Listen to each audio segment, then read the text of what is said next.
hit subscribe.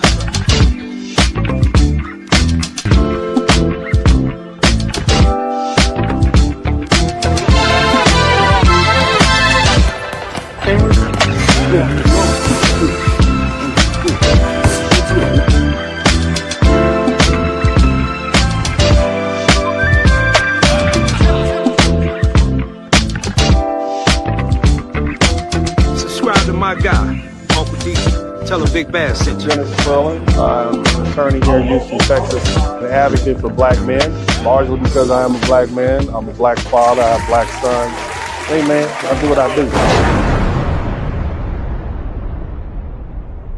My name is Dennis Sterling. I'm an attorney here in Houston, Texas. My mandate is to be an advocate for black men, largely because I am a black man. I'm a black father, I have black sons. And I want to make sure that the issues confronting black men are defended, protected, enunciated, spoke upon by black men who have a vested interest in the black community. And so my draw to the black manosphere, or YouTube in general, to use my voice, my wisdom, my experience, was solely because black men weren't being heard. But they're hearing us now. They're hearing us as to our issues related to modern relationships, politics, education, finance, and so many other things. And I'm extremely proud of these gentlemen. I'm extremely proud of the people who put this together. It is a wonderful event, and I look forward to attending in the years to come. Hey man, I do what I do. I say, here's my $250,000. I want this to air there. So I didn't have to kiss no butt. I know I wasn't. Damn sure ain't gonna put on the dress and wouldn't let my sons do it.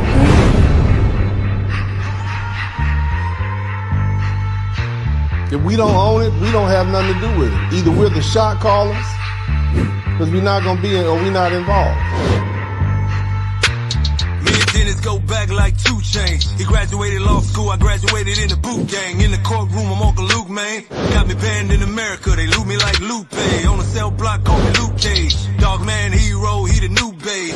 Cause your black ain't like my black. We built this motherfucking country off of our back. No more money for you. You working. No more money for you. It's lazy, you lazy. You lazy. Get the out of here. Shut the up. You run your mouth, we lazy, where your top at? You got ops getting paid off of our tax. Black pressure, we created hip-hop, yes sir. How you bust a bus, had to dress up. Time to tell us to check up. Since we taking niggas, rude boy need to fess up. Don't call us when you tell us get the hiccups. Hold your nuts, fight back, the clean shit up. NBA hit them, rock and roll, jazz music, hip-hop rhythm. I cosplay like a rude boy, get them. Harriet, Rosa Parks, even Shirley Chisholm. Even Shirley Chisholm? I reckon lineage, your runner, you love to kick it. We delineated, escaping niggas who wicked. My black is the black that they hate to see when we winning. Your black is the black that they bleach to look like the villain. Here's a picture of what my skin used to look like. Damn.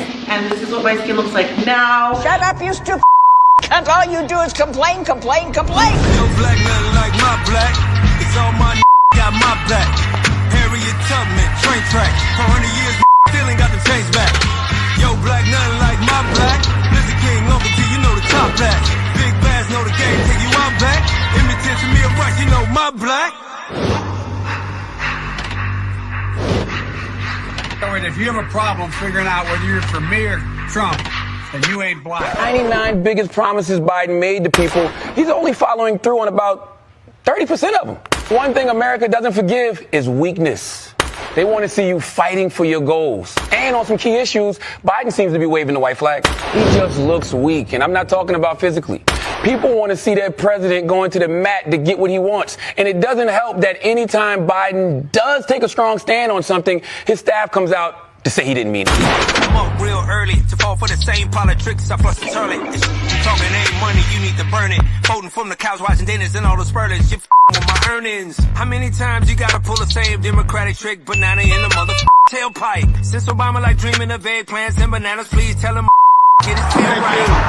I need a friend that can stand on business. I can give a damn about all the race. If you're scared, pick a grave and lie in it. Dealing with it, faced it. How the bottom of other countries come to where we live and elevated like tomorrow. But you ain't got no reparations for me, but got billions for immigrants to borrow. Soft genocide Chicago, them dirty ooze up in New York, them race baiters down in Texas, and Memphis smoking us like a Newport. So swing games is a new sport, deleting us through your politics. We playing ball on a new court. America, come out of it. Yo, black, nothing like my black. It's all my got my back. Harriet Tubman, train tracks. 400 years, still ain't got the chains back. Yo, black, nothing like my black. Lizard King, over to you know the top hat. Big bass know the game, take you out back. Imitate to me a rush, you know my black. Just like a culture is like a computer program, there's a frequency by which things occur. And when you have a defective culture that is, and it's been like this since we were in the motherland, a divisive, argumentative, conflict-filled culture, there's always going to be opportunity for division unless you change the actual culture. Some of the brothers said you got to change the code, you got to change the actual culture. There are always going to be incidents that we can focus on to keep us divided. I'm your king.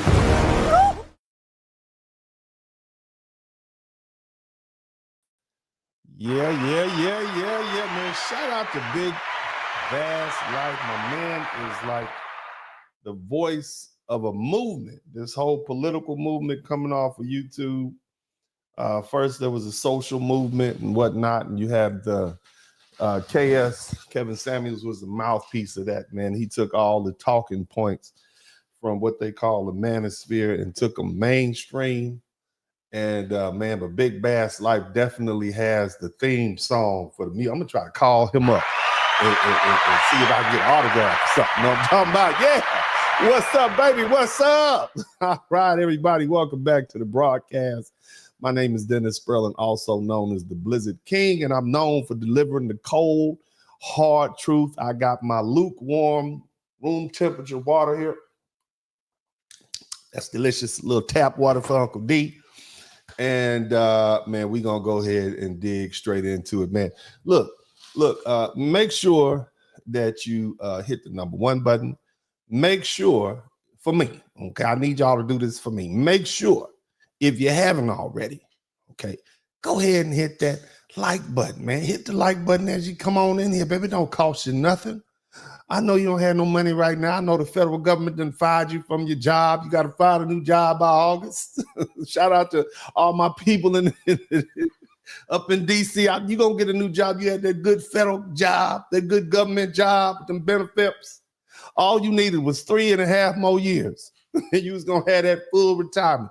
Now you're like, man, I should have got out of here back in 2021. It's all right, though, baby. You're going to be fine. We're resilient people, praise Moses. You're going to be fine, all right? Everybody in the chat room, you're going to be all right. But nevertheless, man, make sure you hit that number 1 button. I'm going to need you all to hit that subscribe button. And for all my special members, praise God, all my special people out here, make sure if you haven't joined the membership, you have, because I got some great stuff. It's behind that paywall. I think my membership is probably the cheapest on YouTube. I think I charge $2.99 or something like that, baby. You're never going to get a plethora of information. I remember back when I used to really care about y'all, I put something out called How to Be the Man Around Town. And you can take that and go to any country in the world, and it gives you the blueprint of how to move when you get to these foreign countries. You understand what I'm saying? Even in the United States, anywhere, it teaches you how to move, how I move. You see what I'm saying? So y'all make sure y'all get on behind that paywall, become a member. We need about another 20 memberships, and that'll give me the 200 members right now. I got about 180 members. So y'all make sure y'all go ahead and join in. Now, that being the case, let me give a big shout out to my membership. Big shout out to Mr. Barry Little. Shout out to you. Shout out to Devin Townsend. Shout out to, who else? What are the rest of my members at? Shout out to Mark the Freelancer. Good looking out player. Yeah. And of course, big shout out to the wrench mob. Y'all keep the wrench, keep the chat room nifty. You understand what I'm talking about? We're gonna keep it kosher, we're gonna keep it clean. But anyway, again, we are back on it. You guys know why we're here, okay?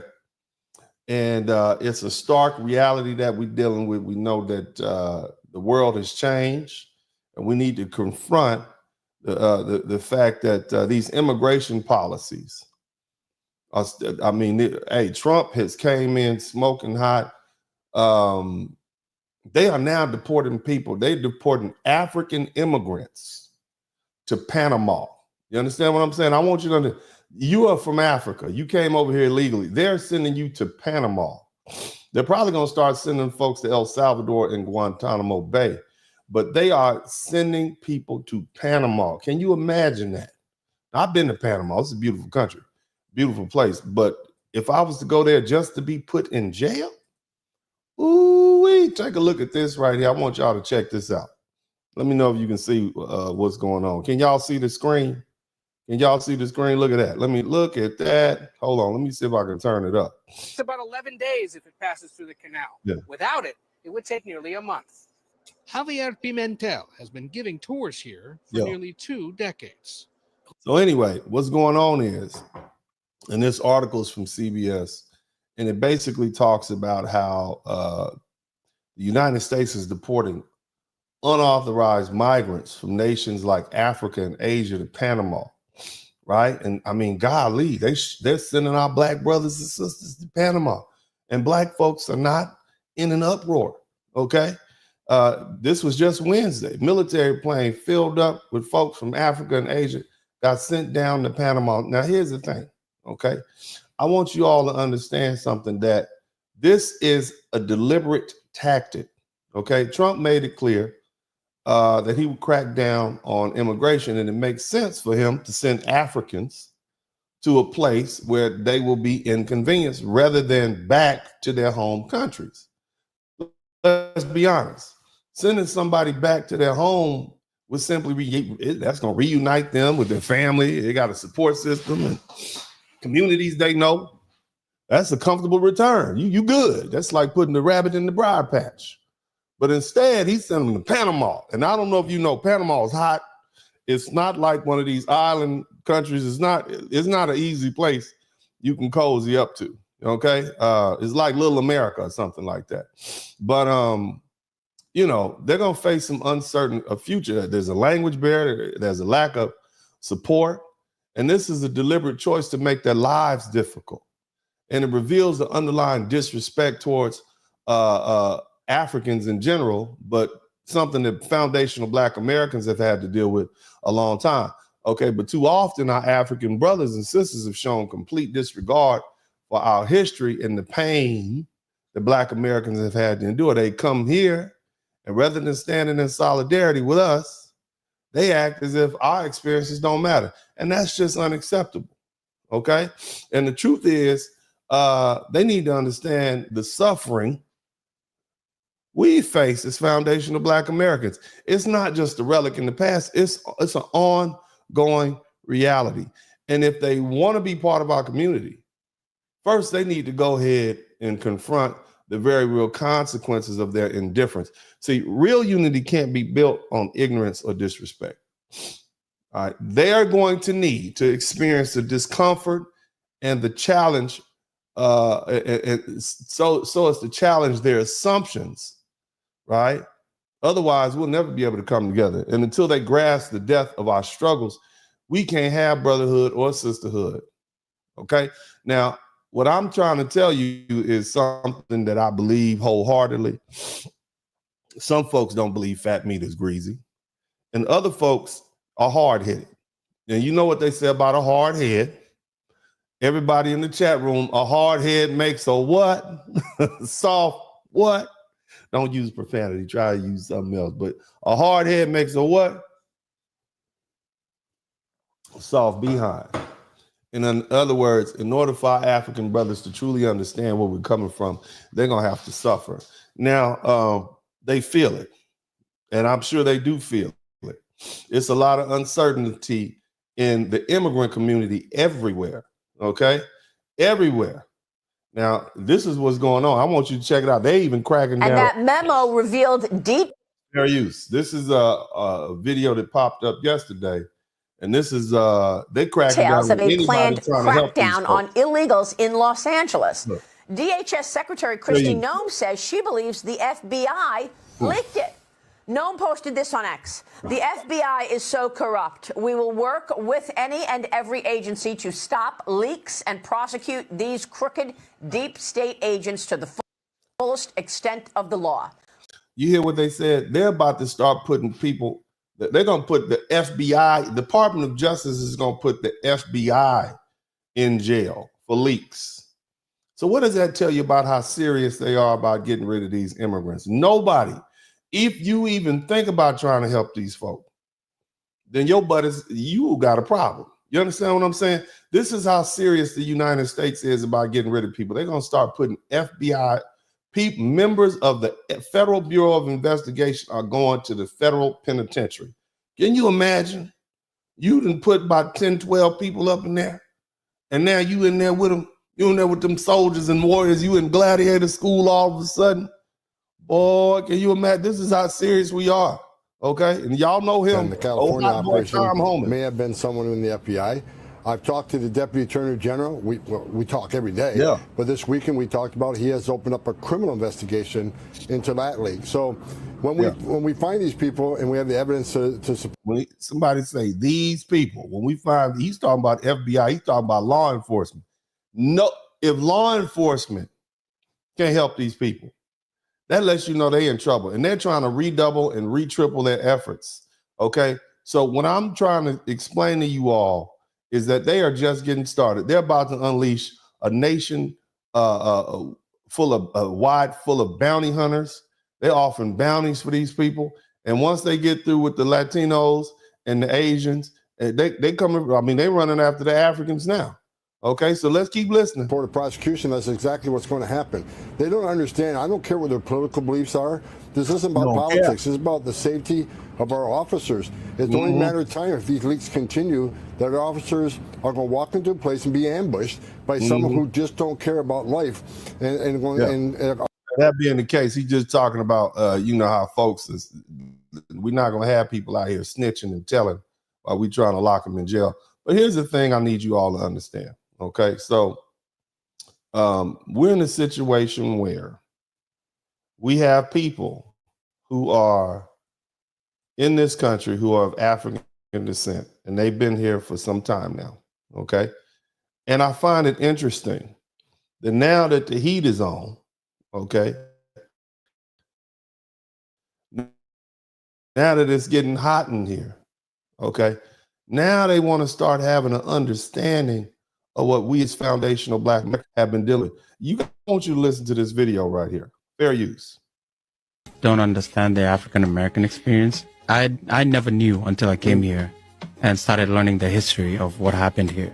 Like all the way from the end of slavery, Jim Crow laws, redlining, you know, the civil rights movement, the pipeline from, you know, from the school to prison pipeline. The prison industrial complex. Yeah. Look at that. You know, my God, they know. Right, but why is it that this just now coming out now that they know? What I want to understand, why did all this fessing start happening since Donald Trump got reelected?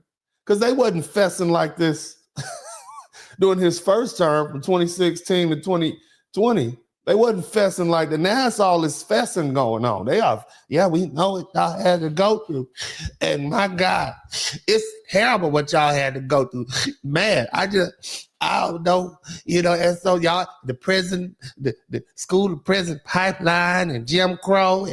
I mean, y'all just learned this in the past 3 weeks. That's like all of this stuff. I don't think Africans have an idea of all these things that are put against African Americans. We've been telling y'all for decades now. What you mean you didn't know? We've been telling you. It's in books. We got movies. Y'all don't watch movies. Y'all don't watch Roots. It's another African actors and entertainers playing Harriet Tubman and all. I mean, you got a black dude from Africa playing Martin Luther King. Y'all didn't know nothing about that? I'm just saying, I was a little suspicious. Somebody type suspicious in the chat room. To become successful. Like even the Africans that are brought here, we're brought and we're put into like nicer neighborhoods. We know. They don't put us in Southside Chicago. We know. Y'all, that's what we were trying to tell y'all. Come, when did you learn all this? When did you learn? Where you literally have to get a gun to survive, you know? my family members in. Now you said they said we was lazy. I don't forget that. All my Akatas, all my foundational black Americans, where all my stray cats at? That's what Akata mean bush cat, stray cat. Where we at? All my Akatas. We was Akatas like for the past 50, 60 years. And now you want to have understanding. All of this fessing that you're doing is confusing to us. Okay, that it's confused. Like how did y'all knew this before Black History Month? Okay, but now all of a sudden you've been knowing for years. All this fessing is just interesting, and they back to back with the U.S. When they go to the bank to take a loan, they will be given a loan. But when their African American friends go there, to take the same loan, they will deny them, from having a loan. When it also comes to jobs, for example, just to apply some jobs. How did you learn my that? African family, with African passport, they will give them some jobs, Right.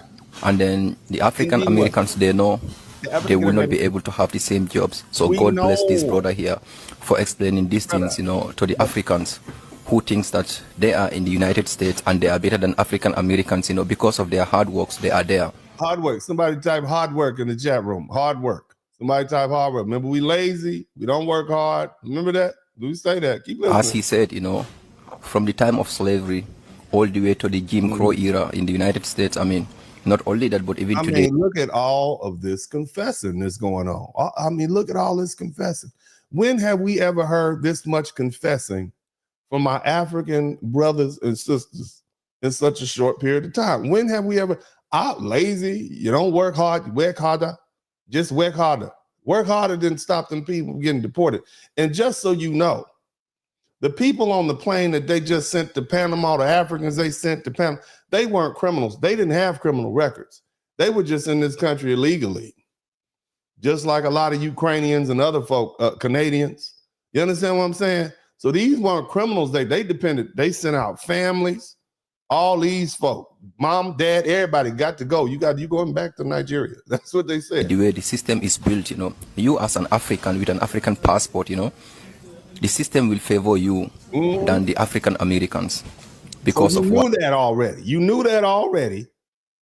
And you just now saying it now. But why? Why now? The system knows that first, you are not American, Yes. So, and then not only that, but they can also put a pressure on you, just like at your workplace, to do certain things, even you don't want to. Why? Because you do not want to lose your green card. So you heard what the young man said. The system knows you are immigrant. The system knows you are black. You are black. And so when they tell us that I'm black and you black, I just work harder than you, I'm better than you, different cultures better, they are now acknowledging, this gentleman is now acknowledging that the system recognizes them as immigrants. Not just as black, but as immigrants.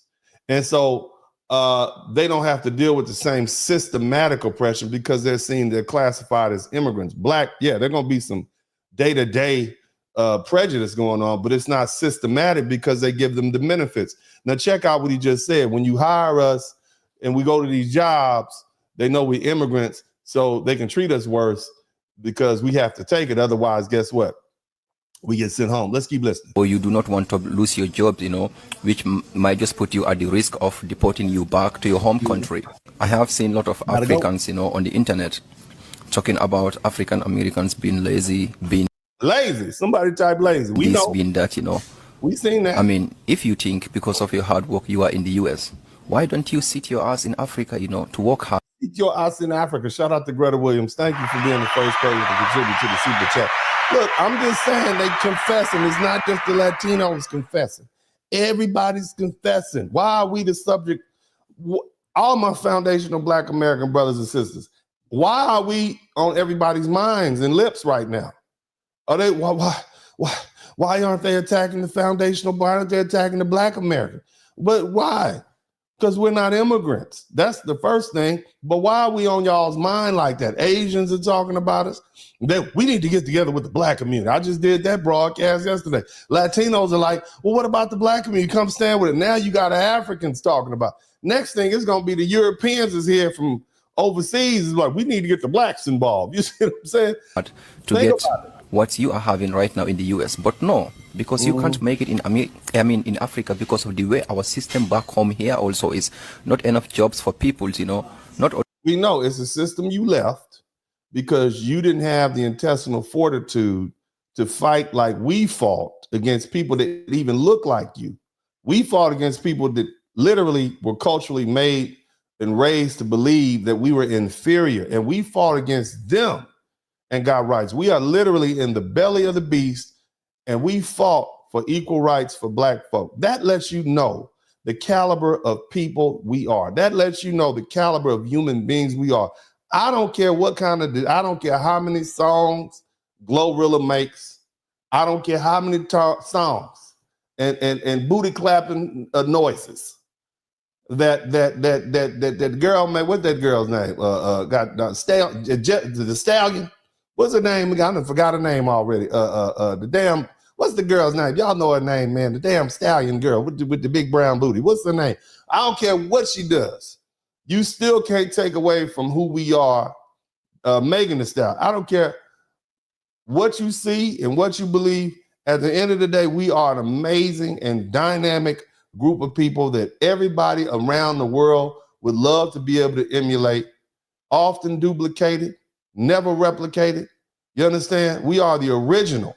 Y'all keep that in mind when these folk be around here calling us lazy and all that. Look at all we've done.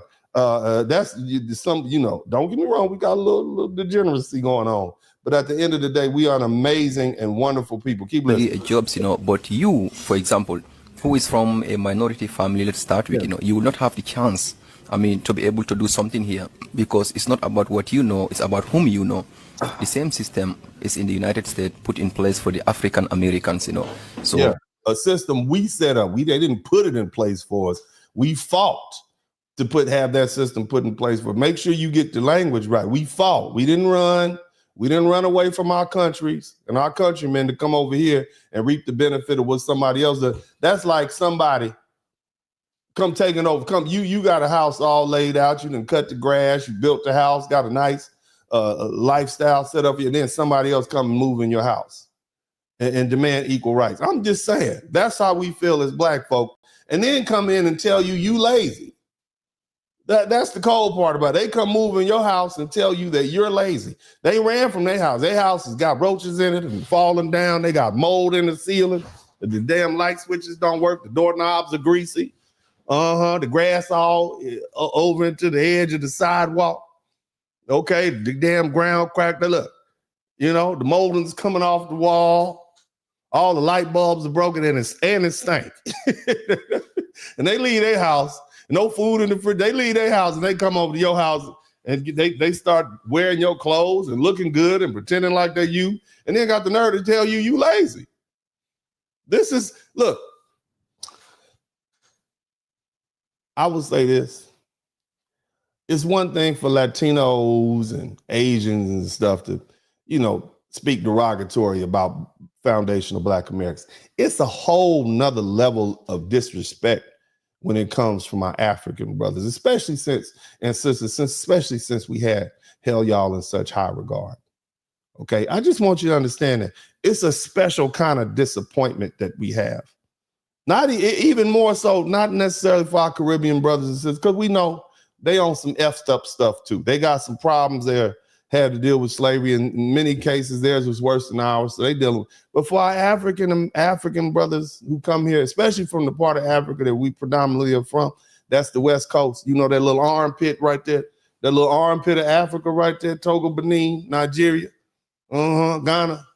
It's a special kind of, you know, it's a special kind of disappointment that we have for you all. But let's go ahead and finish. I want to see all of you Black Americans. I want to see all of you Black Africans, you know, to work together. Oh, you want us to work together? Oh, you want us to work together now? Oh, is that right? You want us to work, but you've been calling us cicatas though and telling us we lazy. You wouldn't want to work with lazy people like us. You don't want to work with us. We need to work harder. You don't work with us, bro. To know that we are all families, you know. Oh, I am we African, family now. and then it hurts me. But we're not from your tribe. We family now.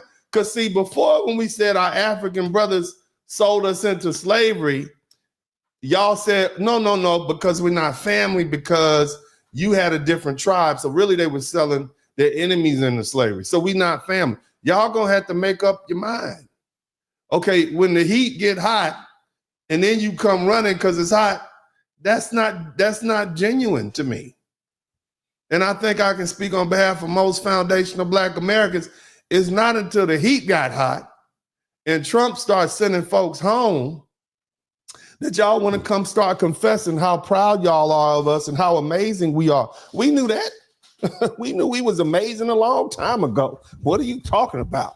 You can listen to our music and look at how the world looks at us, and look at how look at how a young group of boys from Ohio can go around the world and be the Jackson 5, and the whole world looks at them. Another little boy from Wisconsin, Prince. We know that. The whole world knows our story. We know that we're amazing. Beyonce. You got people over in Pakistan. All the things. We know we're amazing. You ain't got to tell us that. We've been knowing that. The problem is, why are you out here throwing out compliments like they're fish bait, trying to get us on the hook to come back in and help? You talk about unity and family. I don't know. A lot that by seeing Africans on the internet in the United States, trying to bully the African Americans, That's what you've been trying to do. You're trying to bully Africans. Taking them as lazies, or taking them as they don't work. But this is what happens, if you do not learn your history, and not only that, you also think that white man is God, Yeah, Trust me, so many of African people are brainwashed to believe in this, Sadly, we even have leaders right now in power who are working for the same people who are oppressing the African Americans in the United States. The same people, our own leaders in Africa, are also oppressing us, Okay, but those people are Black. That's an in-house problem. Y'all can get that. Y'all can work that out. Okay, we got a whole different kind of problem. Don't try to compare yours to ours. We were sold and brought over here in the hulls of ships with nothing. Okay, we were stripped down of everything, even our language, our culture, and everything. Many of us don't even know what part of Africa we from. You understand what I'm saying? At all. Many of us just now found out about it. I told you guys the other day, I got a bill of sale for my whole family on my mother's side. But they were sold from one white man to another back in Mississippi, back around 1840. I told you guys a story of my great-great-great-great-grandmother who was married to a man named Riddick. But at the same time she was married to a man named Riddick, she was the property of a gentleman named, and I'm going to call him gentleman loosely, of a white man named Captain Jones. And so she had as many kids by Captain Jones as she had by her husband at the time. So what does that tell you? It tells me it wasn't consensual.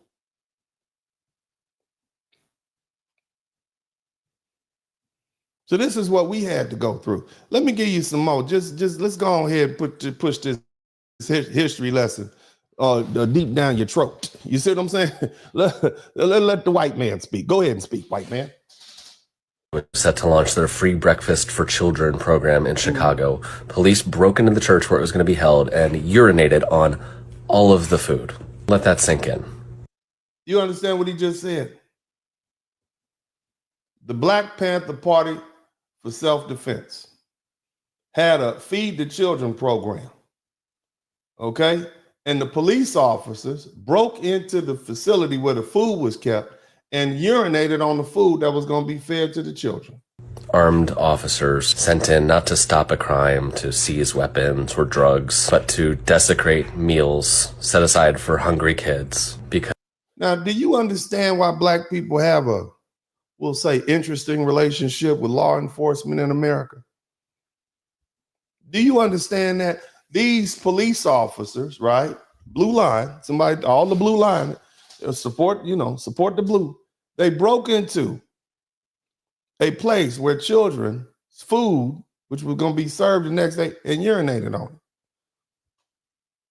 And this is just feeding each other for free under an unjust system is one of the most dangerous things that you can do. The Black Panthers understood something truly radical. Hunger was not just a personal misfortune, it was political. Under capitalism, when people struggle to meet their own needs, they're told that it's... They kept our children hungry, they kept our neighborhoods starved, Mind you, at that time, 60% of black people lived below the poverty line. We were fresh off the plantation. You understand what I mean? My family immigrated from Mississippi to Los Angeles in the 1950s and 60s. They moved to the east side, the bottoms, over there by the Pablo projects. That's why that was my first memories. Growing up on the east side of LA by the Pablo projects off Long Beach Boulevard. And we were hungry. Not necessarily us, but as far as a group of people, we were hungry. And so they control the food, they control the money, they control the resources. So here comes the Black Panther Party for self-defense. We're going to feed the children and send them to school. But the government wanted us to be dependent on them. And so these are some of the dirty things they did. This is not something that they talk about. But nevertheless, these are some of the things that we had to go through. Their fault. Work harder, be more responsible. Work harder. Mutual Y'all sound like the white man. Work harder. It shatters that illusion.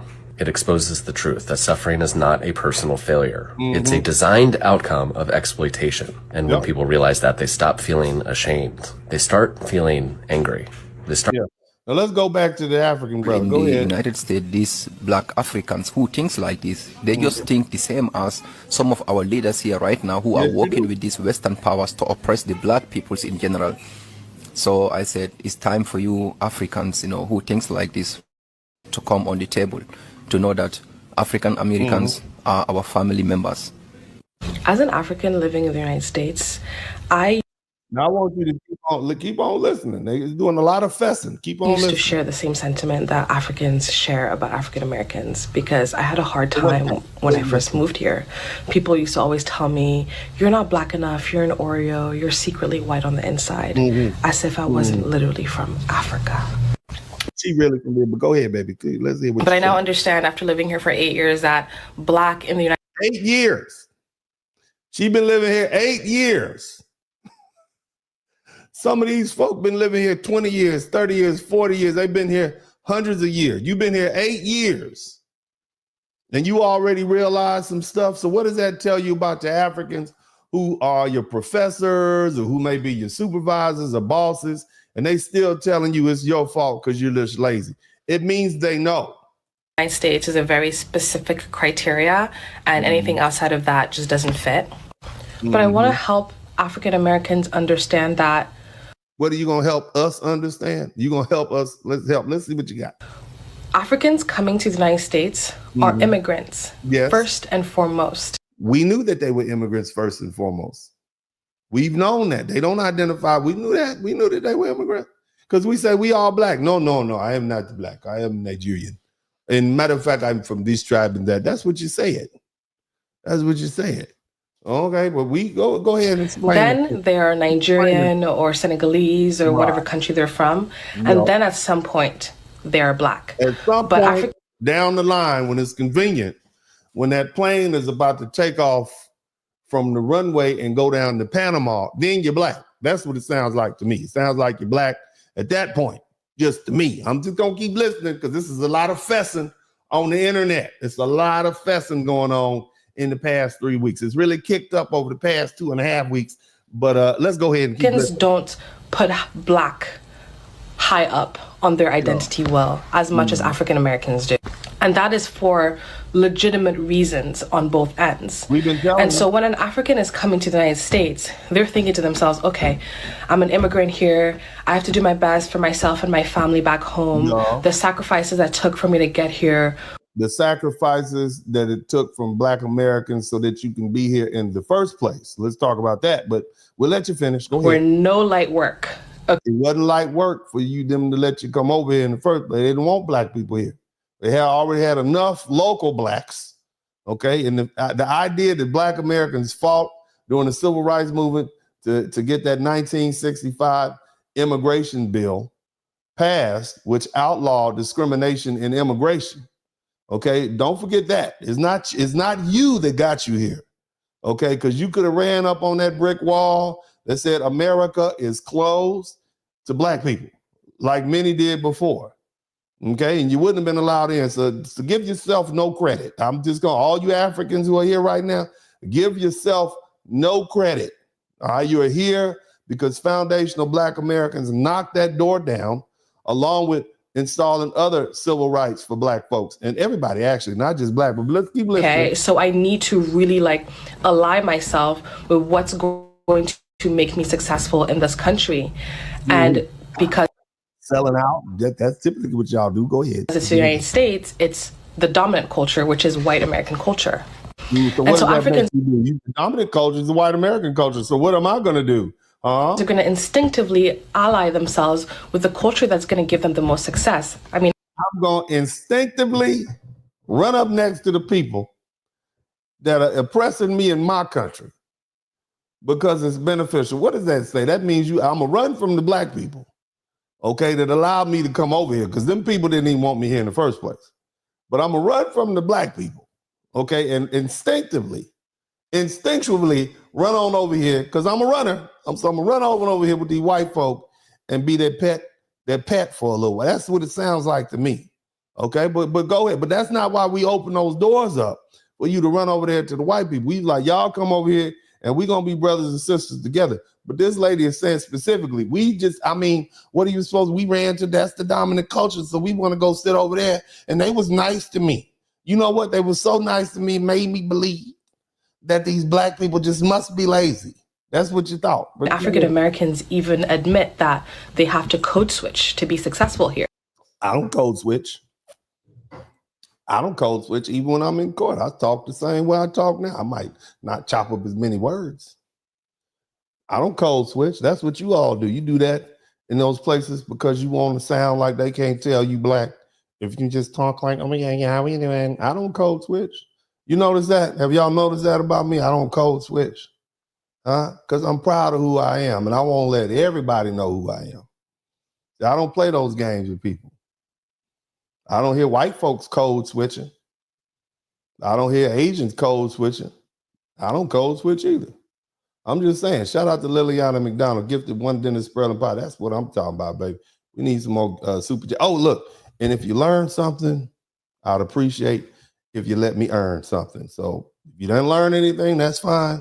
But if you hear something you didn't know, if you like what you hear, if you like the way it's delivered, if you find yourself repeating what I'm saying to other people, you owe me some money. But only if you learn something. That's all I'm saying. I appreciate if you contribute to the super chat, the Cash App, and the paper. But let's go ahead and finish. Go ahead. Because that's what brings success. And code switching brings, that's what she said. No, it doesn't. So Africans are like, all right, we'll do. Africans are like, we're going to play whatever game we need to play to get this money. We're going to play the game. Even if it means selling out and acting like nocturnal animals that rummage through the garbage and are omnivorous. Do that. And it also doesn't help that for a long time, Africans are fed a very negative view of Black American culture, and that's its own propaganda. Oh, they were fed it and they believed it. That's exactly right. But go ahead. But because Africans are so conservative and they're coming to a country. Conservative? You mean the grape capital of the world? That's conservative. You mean all of those revolutions and such, and people not get? Didn't they just like kidnap Haram? What's it called? Boko Haram or something like? Didn't they just kidnap like 400 little girls from a facility and just took them and ran off with them? I don't think that's conservative. That's not the type of conservatism that we want. Okay, we like conservatism with law and order. So don't compliment yourself. Okay, if it was conservative as opposed to wild as we see it all to be, you all would still be over there. You wouldn't have to go to America and the Great Britain and all these other places to be successful. So cut it out. Where Black Americans have been labeled as the antithesis to this conservative traditional family values.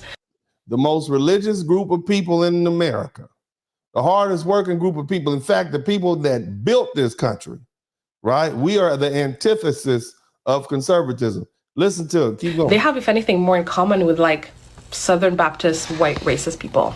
But that aside, going back to identity markers, Black Americans put Black first and foremost. Sounds intelligent to me. And then everything else goes. Because nothing else really matters at all. Below it. And so they're thinking when another Black people come to our country. Shout out to Black Abdul. I appreciate you, brother. Thank you so much. They're going to want to integrate with us, the other Black people. Because it sounds like the wise decision to me, especially when they get to you know, sending folk home and targeting people because black comes first. And they get quickly disappointed in realizing that for Africans, black and the identity and that coming is not first. Their immigrant identity comes first, and then their country, and if anything for us.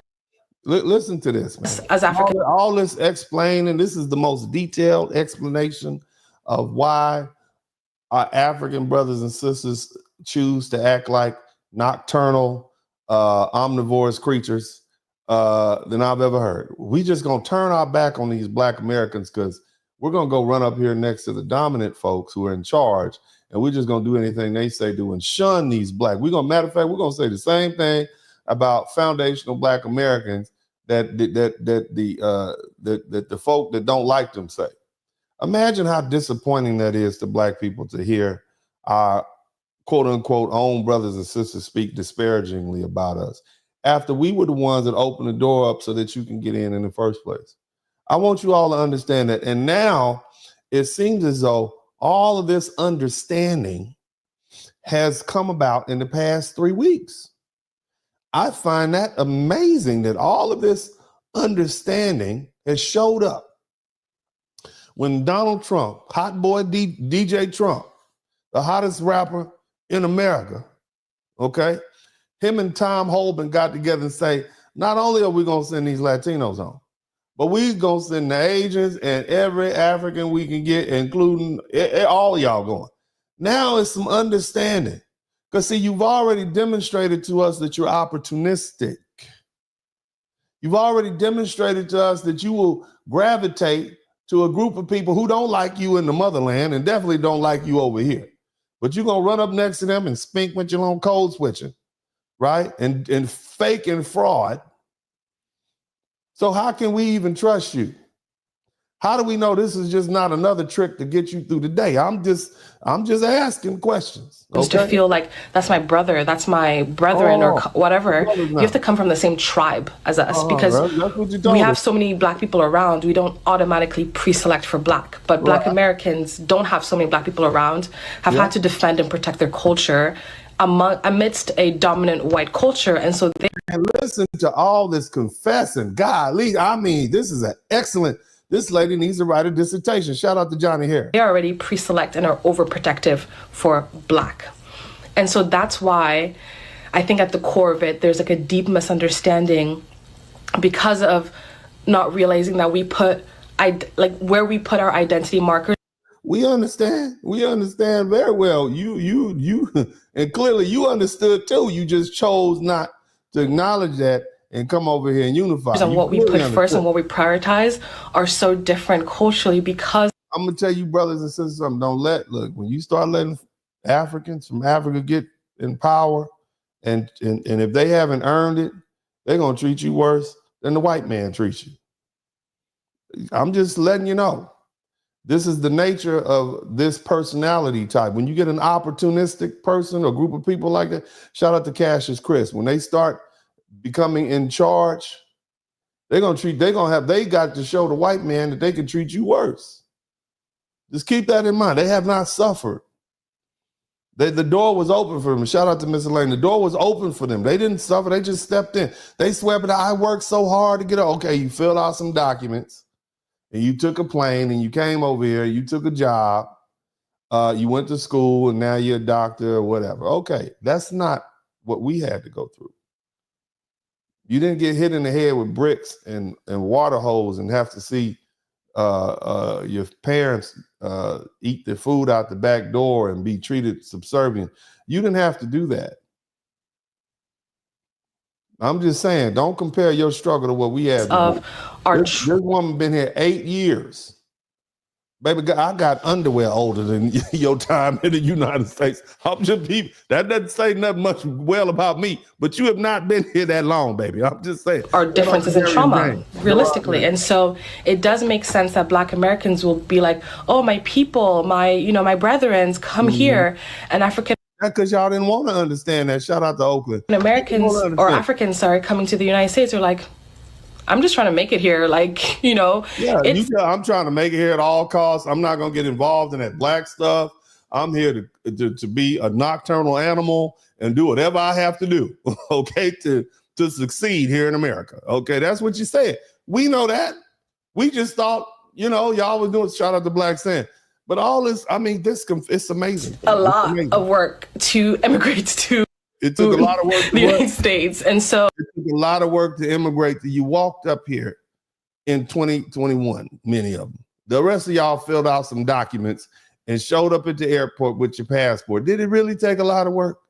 I mean, I'm just asking, but let's keep going. Y'all can stay over there, and I can see why it's hurtful, and I can see why it's taken personally. Oh, it's beyond hurtful and personal. We're pretty much done with y'all. That's what you need to understand.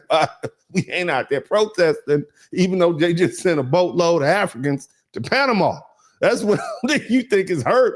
Hurt was like in the late 1990s and 2000. We beyond hurt. Now we just indifferent. Okay, I'm just saying. It ain't hurt. You would like to get us hurt means we care. We don't care anymore. That's what I need y'all to understand about foundational Black America. As far as Latinos and Haitians and Jamaicans and Ghanaians and Nigerians and the Asian, we just don't care anymore. And that's why y'all still calling our name right now. Shout out to Ant-Man Tony. They calling our name, not because we care, not because we hurt, it's because we are indifferent. That's why we are not running out there. And they like, hold on a minute. And I can see the deep misunderstanding and the betrayal that African Americans feel. No, but it's unfortunate, and that's just a betrayal, baby. Shout out to Easy 7700. The betrayal happened when we were sold from Africa over here. That was the betrayal. Now y'all just proving to us who we thought y'all were. You had your second, third, fourth, and fifth chance. And now, y'all been here since like the 80s and numbers. It's like, man, baby, it's been 45 years y'all been coming over here. That's what I need you to understand. In 1965, they amended the law. Africans start really coming here deep in about 1980. Okay. So in total,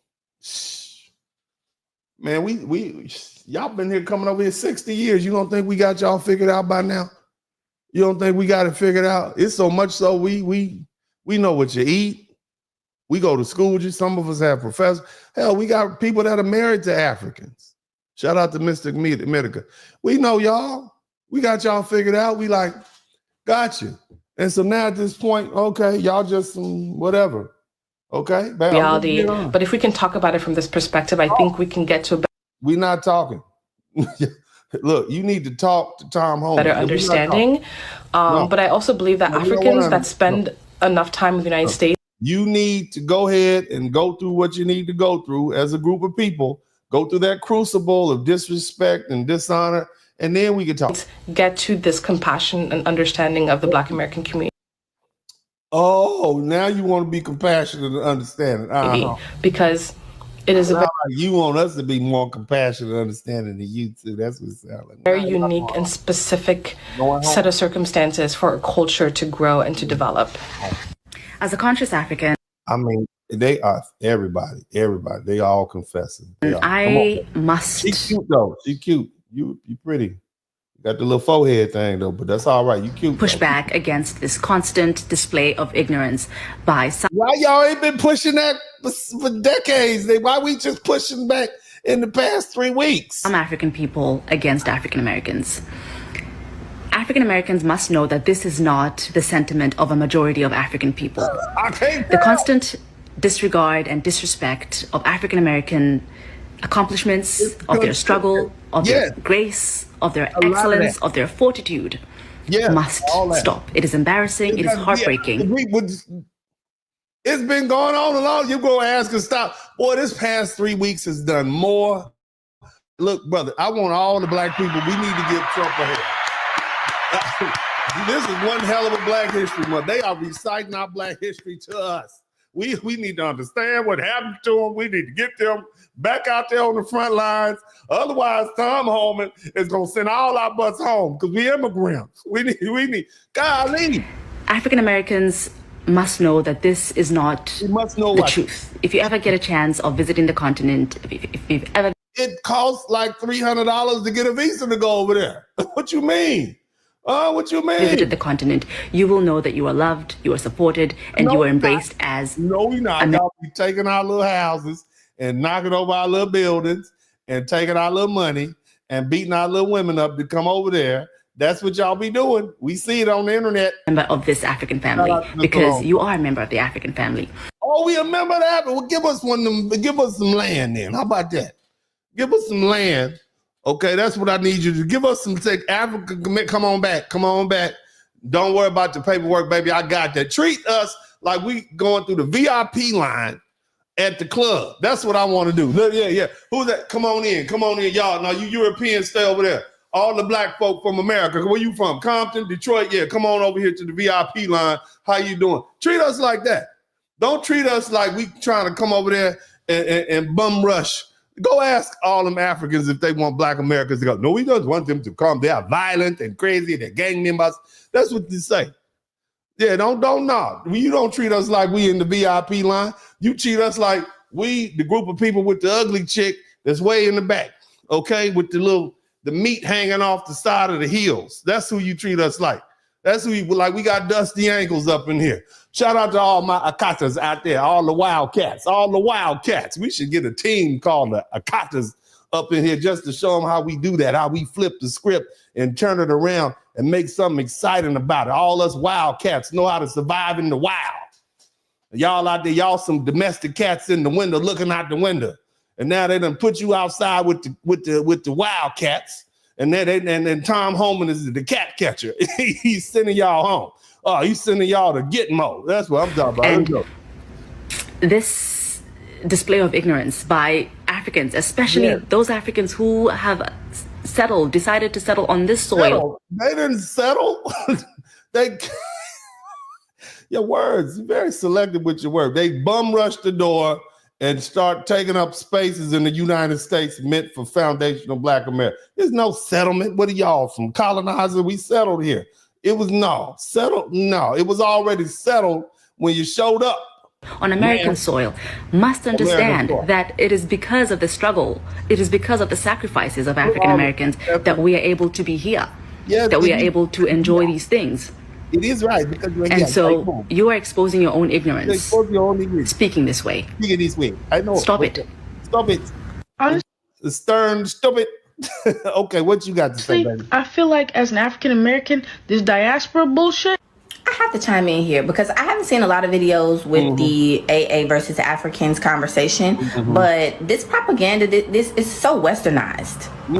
I literally just spent a week in Africa. I went to 3 different countries. I was there a week and a half ago. I went to Egypt, Morocco, and Senegal. I literally never felt any type of tension between Africans and myself while on the continent. And that was not. You went on a vacation and you didn't feel.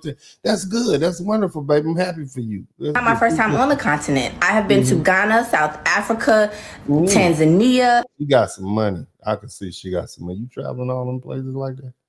Either you got some money or you got a rich boyfriend. I'm just saying. Go ahead, though. Kenya, literally no country I've been. Shout out to Chosen 1690. Made me feel unwelcomed or like I wasn't a part of. But did you stay or would you just visiting and whatnot? I mean, we'd like a little bit more detail because as far as I thought, we was lazy Akatas that didn't need to work hard. That's what they told us. Those people, that land, nothing. Regardless of these conversations, please do not let these conversations stop you guys from visiting African countries because it is not like that over there. I promise you. We have to stop this foolishness. Like it's not going to get us nowhere fast. We all just got to love each other. I'm doing my best, but they keep with the foolishness, and I'm doing my best. We came to America newly. Yes. I used to think African Americans are lazy. They don't. Yeah, but the other girl just said when she went over there, she got treated great. But you're African from Africa, and you saying you thought it was like, hold on a minute. To work and all that. You will never understand the struggle of African Americans until you live in the system for 5 years. Then you understand that being black. Been 8 years. He's been here 5 years, and he already know. Go ahead. Back in the system is already playing you 10-0. Like you are 10 steps behind. Yeah, that's the schools in black neighborhoods, they're all underfunded. The only thing you can find anywhere, everywhere in black neighborhood, I'm listening. keep drinking and keep yourself busy. Now I understand why everybody's fighting so much to live in white neighborhood. Before I used to say they are not proud of their skin color. They don't love who they are. But they are actually fighting for their children's future because being black in the city. I don't think black people are fighting to be in white neighborhoods, sir. I think we're fighting to have decent accommodations for our living. And let me explain to you why. Because see, this is what I'm talking about when they don't really know what they talk about. Let me give you a little about the history of black people. This week. White people openly ate black people until the mid-1970s. I'm sorry, what did you say? Did you say that? Because she said that black folks was running to try to get into white people's neighborhood. And what you will find is largely that is not foundational black Americans that want to live up next to white people. And I'm gonna give you a little, I know some white people in the chat room, but you need to know your history. Okay, you're gonna get your history over here. Don't come over here and be mad. Because I'm telling you about what your people did. Okay, I'm not saying you, but you need to hear what your people did. Now go ahead, baby, tell the truth. Shame the devil. Some shocking and interesting things that I heard this week. White people openly ate black people until the mid-1970s. They openly ate people to the 1970s. I actually have this book. They ate their slaves and they sometimes ate free black people after lynchings. I went down did you hear that? Do you know what they did? I'm gonna let her finish. Rabbit hole of scholarly books that discuss this topic, so my search history is now compromised. These books I want y'all to find Nat Turner's grave. I want you to Google Nat Turner's grave in the chat room. I don't want to get demonetized, but keep listening. The consumption of black people literally with documented cases and figuratively as a spiritual and societal phenomenon. People refuse to understand how slavery, racism, and segregation are rooted in profound darkness and evil. So what I'm trying to explain to you all is this. You Africans from the continent, you will in 5 years or 8 years, you could never contemplate what foundational black Americans had to deal with. Ever, ever, ever. Oh, they had to work. They were just slaves. They had slavery was everywhere. Were they eating people? In these other places, were they doing that? Huh? They have something called the casual killing laws. That's because the white slave owners and was oftentimes having impregnating the slave women, the black women, and these little biracial children would pop up. And so the white woman would get angry and mad, and she would literally unalive these babies out of jealousy. Casual killing laws, look it up. And so white men didn't want to have to chastise their white women. And so they made it, if you were unaliving your property as a result of disciplining them, you wouldn't go to couldn't go to jail, couldn't go to prison. So this is what we had to deal with. You understand what impacted generational trauma is, but remember, we lazy though. Okay. Also, for centuries, Europeans ate Egyptian mummies. Google medical cannibalism in Europe. There's a major uptick of Americans talking about their emergency plans online and the asylum policies for different countries with decent human rights protections. An unelected billionaire has taken access to the Office of Personnel Management. All right, so let's go back to him. The system is now he's been here 8 years. I mean, he's been here 5 years. Let's listen to him and all his knowledge and glory. I'm just amazed at all this fessing that they're doing. It's already playing you 10-0.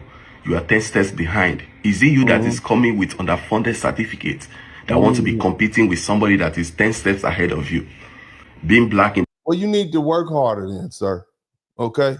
It doesn't matter if they're 10 steps ahead of you or 20. You just need to work harder. That's what you need. Work harder. Okay? Stay focused. All right, and don't be lazy, okay? The system is tough. You see, African Americans and Africans, we're all the same. Let us not be distracted. We all the same. We all didn't know that. I thought we were continents and y'all had your tribes and whatnot. We are all the same.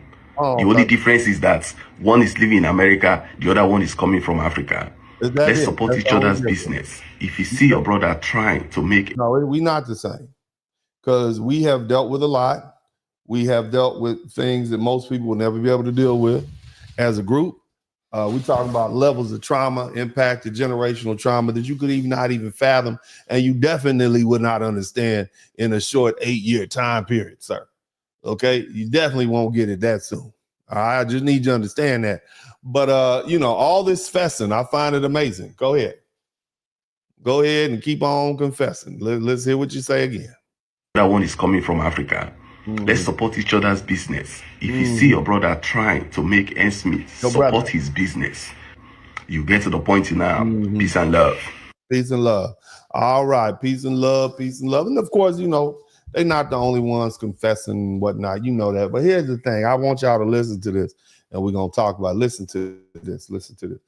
Now, see, here's what's going to happen next. They're going to start saying stuff like, well, we're your brothers and we tried to get along with you and everything. And why aren't y'all, aligning yourself with Mother Africa and all his children? We're your mothers. We come. Listen to this. Shout out to Cody Marshall. I have 6 children and still end up in a nursing home. I am so glad you asked.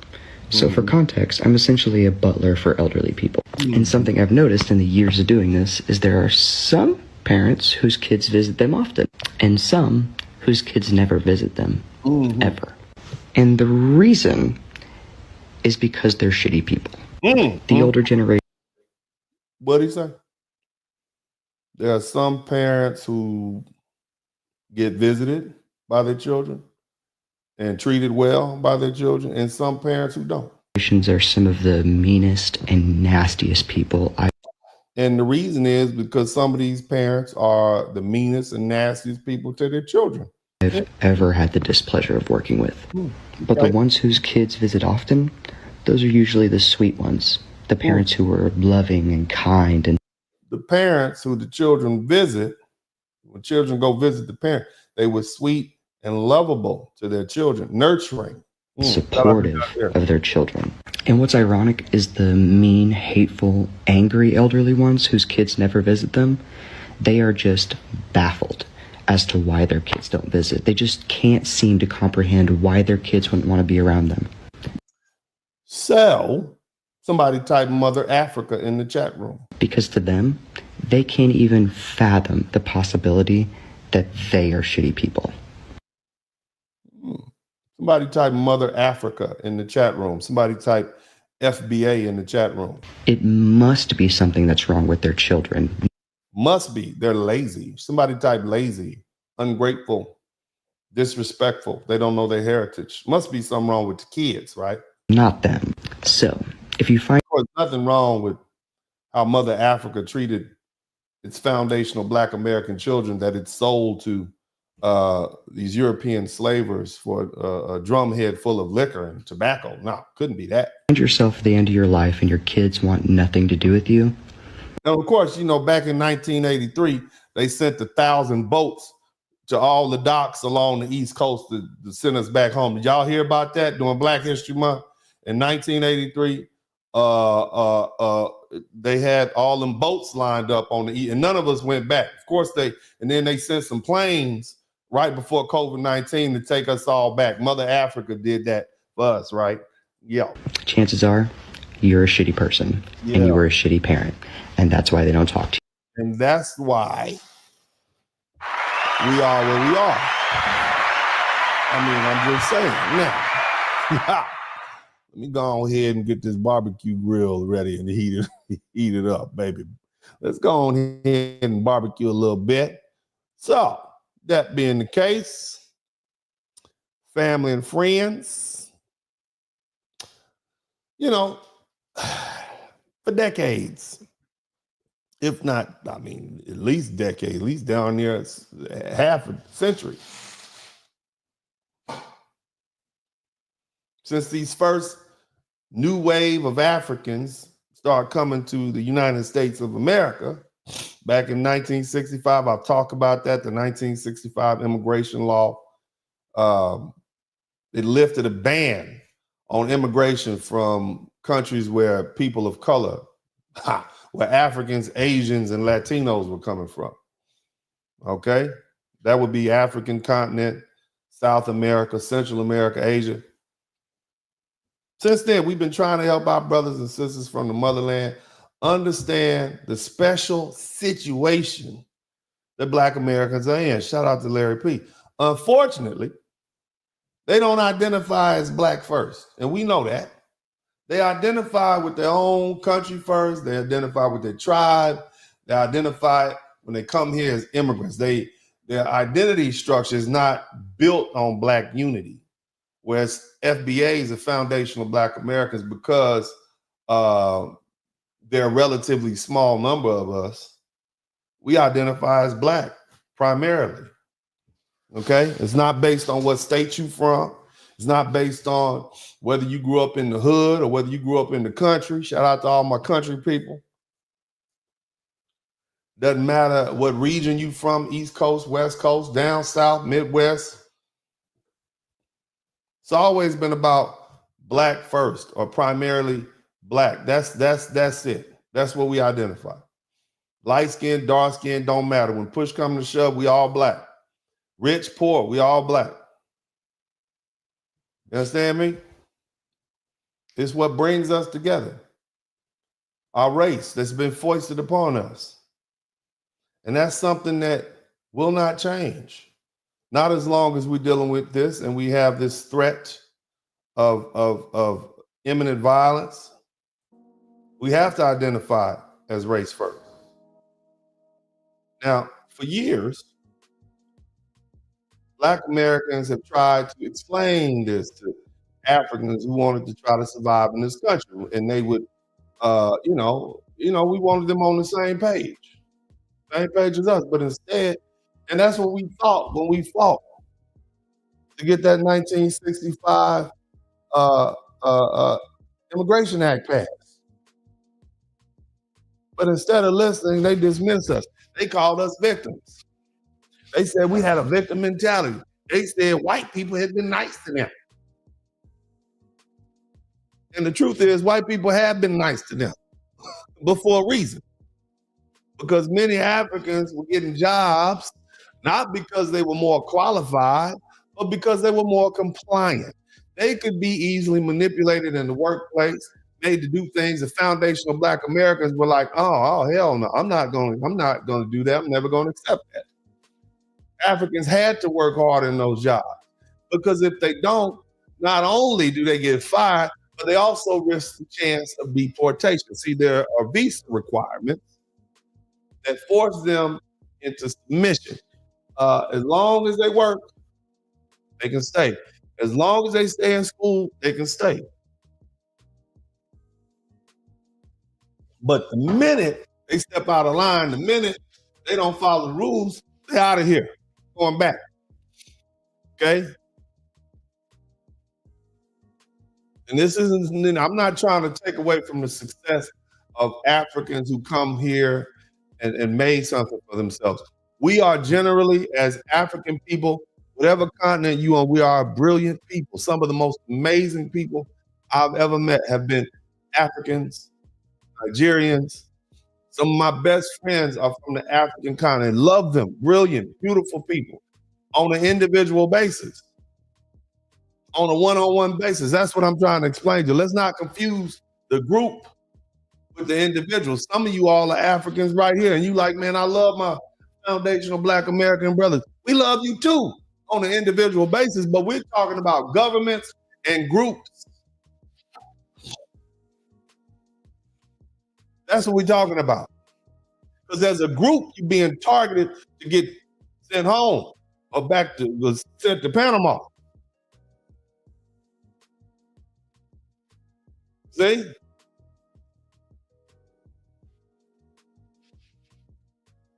Now that being the case, most Africans, they know they can't speak up against racism. They can't speak up against bigotry. They can't speak up against prejudice or microaggression. They have to ignore it. And kudos to them, okay? The foundational Black Americans, we have learned a long time ago that when you're dealing with white folks, if you let them give them an inch, they'll take 100 miles on you. And the next thing you know, we all back in the cotton field, picking cotton bent over from sun up to sundown. So we've learned to push back. Okay, and that's part of our culture. And so when we see y'all over there acting like nocturnal animals rummaging through the garbage, nocturnal omnivorous animals rummaging through the garbage, we know that you're off code and you're not holding the line. Now, the other thing is, if you think that these ICE raids aren't targeted, you're a fool. Okay? They're not deporting Ukrainians. They are not deporting the Scottish. It's Canadians walking around right now like, I'm good. They even got a bunch of white folks on the internet saying they're not targeting me. I'm good. Okay? But guess who's getting sent back? Africans, Latinos, and Asians. Why? Because America, under the cover of making America great again, is cracking down on immigration. And it's really just trying to restore the white dominance by getting the numbers back in some level of proportion and striking fear in the immigrant groups. And it's obvious whether you voted for Trump or someone else, the conservative movement, quote unquote, goal is to clear the main is clear to me. And that's to try to maintain the white numerical numbers and therefore control the politics and the money and the finance. And some of you might agree with that, some of you might not. The truth is, sometimes, look, let me just explain something, okay? There's this old saying, the devil you do know and the devil you don't. Have y'all ever heard of that? You don't know what happens in this country if it's flooded with people from India, South America, Venezuela, known as one of the most, there was a study from one of the colleges, I talked about this the other day. Venezuela is one of the most racist, anti-black countries in South America. What happens if they flood our borders with a bunch of Venezuelans or people from China who practice, Asians are notoriously known for practicing open discrimination against black. What do we do now with these groups who deeply have deeply ingrained forms of anti-black racism in their culture? Huh? Might be better to leave these white folks alone. I'm just saying, I just throw it out there. At least we have an understanding with them. They ain't great, but at least we understand them. See, let's be clear. It's not just about white supremacy. In India, they have a caste system. And they've oppressed dark-skinned people for centuries. The darker you are, the lower you are on the social scale. Do we want a bunch of them over here? In China, they got anti-black racism. It's blatant. We saw it during the beer virus when African immigrants were kicked out of their homes and barred from businesses. Latin American black communities have been pushed to the margins.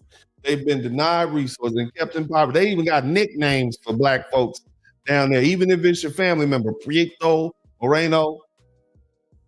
Hopefully that'll drive some shame into you, make you want to go out there and improve the race and marry white so your kids will be like. Isn't that something? And that being the case, even our African brothers and sisters have practiced anti-foundational black American discrimination. And we find that detestable. So the question that I'm going to ask you is, why should we care if all y'all get deported?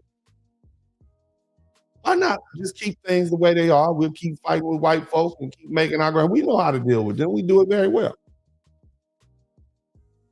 Foundational black Americans and white folks have an understanding. You keep on pushing, we're going to keep on swinging. We know they do what they do. But nevertheless, foundational black Americans have been extremely successful in the United States. Shout out to Cody Marshall. We are the richest group of people of African descent on this planet. We have 1.8 million millionaires in this country, black folks. Despite being only 44% of the population, we comprise 8% of the millionaires. 60% of black men, by the time a black man reaches middle age,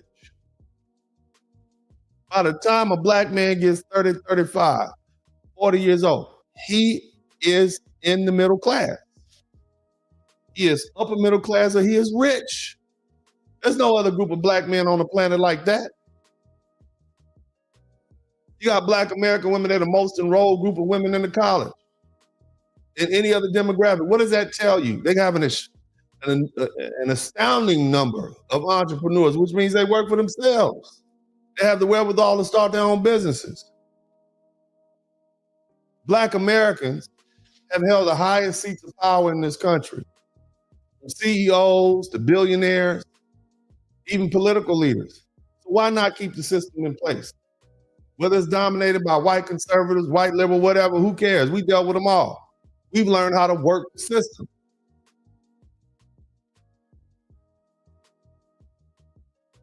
Think about that.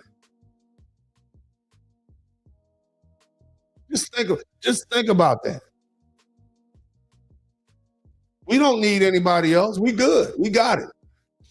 Now, I want you to reflect on the concerns of foundational Black Americans. Just roll with me. I know this is like, oh my God, I know. I get it. I don't care. That being the case, why should we, as foundational Black Americans, support the right of immigrants facing deportation? See, this isn't just a matter of compassion. It's about understanding how our struggles intersect and what's at stake for our community. Okay? Now, that being the case, and I'm talking to my African brothers, why is it that we need to help you? Y'all haven't shown us any racial loyalty. Remember, you say you're immigrants first. Remember we talked, you heard what the little African lady girl said? We're immigrants first. So your identifying marker is not Black first, it's immigrant first. Okay, well go on, get the treatment that the immigrants get. Nevertheless, see how people even use their words against you? They come back and bite them in the bite there in the backside, huh? Now, think about this. I will acknowledge that the fight for justice and equality is a shared struggle. Our ancestors knew that. That's why they fight along with the 1964 Voting Rights Act and all that. That's why they were advocates for rights for immigrants and the immigration, lift the racial barriers that were preventing people coming in from the darker countries. They acknowledge that. We acknowledge that. Okay? We stand on fairness and dignity, right? And these are things that foundational Black Americans hold in high regard. That's why we push so hard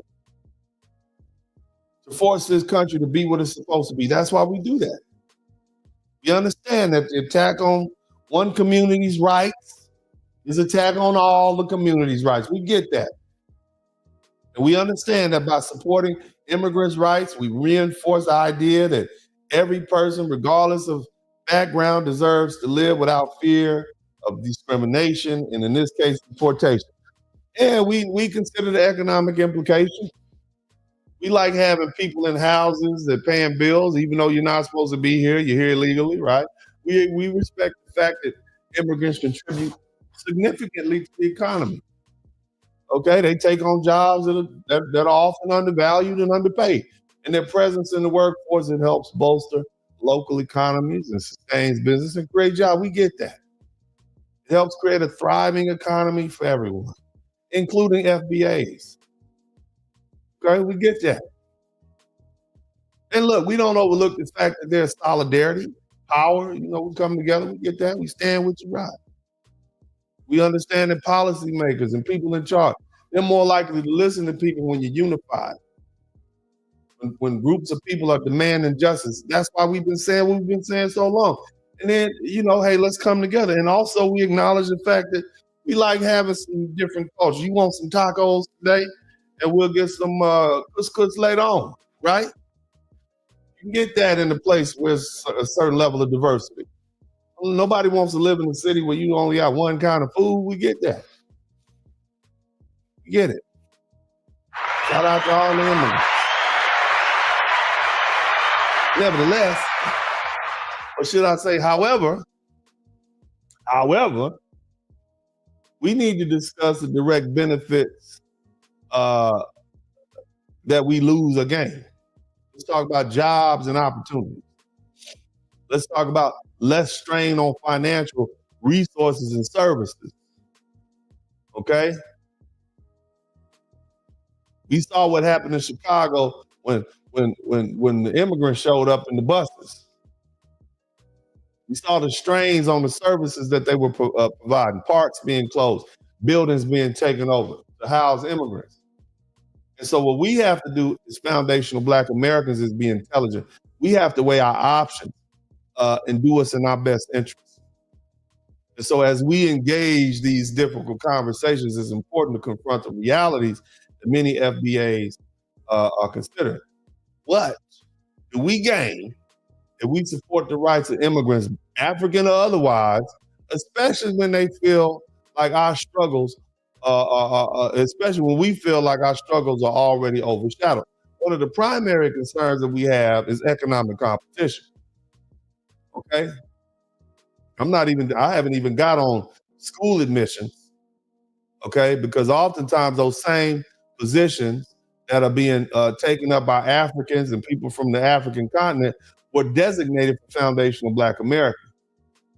Okay, but if we want to go to the job situation, we already face significant challenges in securing jobs and fair wages.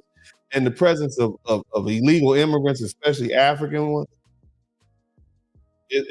you got increased competition, you got limited job opportunities, and you got illegal immigrants who will do things, or immigrants in general, especially Black, that'll do things that foundational Black Americans won't do. So it exacerbates the economic struggles of Black workers who are already fighting for equitable pay. You got one girl who got a master's degree, her people are from Georgia. You got another girl whose master's degree, her people are from Ghana. But that girl from Ghana, she's here on a work visa. So you can push her to work 12 to 16 hours a day. That Black girl from Georgia, she like, I know my rights. So who you think the employer is gonna choose? You get two Black girls, you get to fill out the same blank. Okay? Got a Black woman working. Shout out to Tammy Dorsey. And so they benefit. So what about the resource allocations? We already face economic, systematic inequalities in education and healthcare and housing. And when we have these immigrants on the scene, it diverts attention from resources for us away from initiatives that we need that address foundational Black Americans. When the local and federal resources are stretched thin, it raises the question, are our communities' needs being prioritized or not? And we also can't ignore the impact on the community's safety and social cohesion. You got folk who over here, I'm gonna just say this. Many of us, we are apprehensive about immigrants and public safety. Let's just keep it in 100, especially over the past 3 or 4 years when we've seen all the mayhem that they've caused. Okay, and so we're concerned, like every other American, about high rates of immigration that can increase crime in certain areas, which disproportionately affect Black folks in our Black neighborhood. They don't send those to those white neighborhoods for the most part. They send them to our neighborhood. So it creates a complex dynamic. Okay. The other thing is this. You have to look at the historical context. We've been marginalized. I'm glad that our African brothers and sisters are now beginning to analyze that and look at that. And we often feel like our voices aren't being heard amidst this broader immigrant narrative. Every time I hear, this is a nation of immigrants, I say, no, it's not. It's not a nation of immigrants. Not as far as we're concerned. It's a nation of people who were brought here against their will. You understand? Why should we have to deal with more struggle just to be recognized? It's led to a sense of fatigue, trying to get all these people on the same page, whether they're Latino or whatever, African or whatever. We still trying to, they calling on us again? Even now, having to address all of these deportation issues with these immigrants, it takes away from the urgency of addressing systematic injustices that have been part of the Black experience for generations. They just lynched the boy in North Carolina behind a Walmart, and they said he lynched himself. And there's been no attention to that because they're more focused on folks who are here illegally. And them crying on the internet about being sent back to the countries that they proclaim they love so much. Look, the fight for justice is noble and it's crucial, but it's crucial to recognize the specific concerns and potential benefits that foundational Black Americans see or may not have. And understanding this perspective helps us engage in a more meaningful dialogue. So again, the question is, what is in it for us? Now let me run this down to you, brothers and sisters, because we shouldn't even be having this conversation. Let's say when the first African brothers and sisters start coming over here after the 1965 immigration law, let's say they fully integrated. It's been 60 years and they fully integrated in the foundational Black American culture and actually enhanced it. They reinfused it with family. They came right at the height of the drug epidemic when the CIA and COINTELPRO had pumped dope into the Black community. But then you got this wave of African immigrants who came to the country, invigorating us and getting us closer to the motherland. That could have changed the tide. Instead of being a Katas, they would have been calling us family. See, here's the thing you have to understand about foundational Black Americans. When external threats rise, whether it's a racist policy or an organization or even an individual, we do not sit idly by. Historically, we always rally together in the face of adversity. And this is our legacy. And I'm talking about from the civil rights movement to the fight against systematic racism today. We've organized, we've marched, and we've stood shoulder to shoulder to protect our community. Look at how we voted. Not y'all, not me, because I wanted my money. You understand what I'm saying? But the good Black people, the wonderful, loving Black people who are more concerned with everybody else and their well-being in their own pocket. Not me, though. I don't give a damn about you. Send them home as long as I get my taxes low. That's all I'm one of that. I'm that group. I don't give a damn. I done seen enough racism before, and really no too much more you can do to me. I don't care about it. But for the Black people, the wonderful, loving Black people that care about you, look how they voted 92% and 79%. Black men, 79%. Black women, 92%. To keep y'all butts from having to deal with what you're dealing with right now. Wonderful people. And largely, Black folks voted against their own interests. Because all Donald Trump is going to do is make life better for Black folks. He's going to get rid of the immigrants. Hopefully, give us a big tax return after they finish auditing the IRS and educational department and fine $3 or $4 trillion. I'd like to get a check. Donald Trump has sent us a check before, and I'd like to get another check. But nevertheless, if our African brothers and sisters had integrated themselves and had been with us and marched shoulder to shoulder, there's absolutely no way that we would allow our African brothers and sisters to be targeted and deported without a fight. That's how we get down. If you had come over here and you, instead of calling us Akatas and telling us about the damn tribe that you belong to in Africa, you would say, you know what, I'm 100% all the way stomped down with my Black brothers and sisters here in the United States. Hell, we'd be in the streets raising our voice right now. You wouldn't have to tell us twice. We'd have been on it like a lean tick on the stick, and it'd have been loud and clear. We will not tolerate injustice against our own people, period. And our history is rich with examples like that. When there was a threat to our people, shout out to Brian Davis, especially when who has a racial orientation. We didn't just defend ourselves. We came together as a collective force. We know how to mobilize. We know how to form coalitions and how to turn pain into power.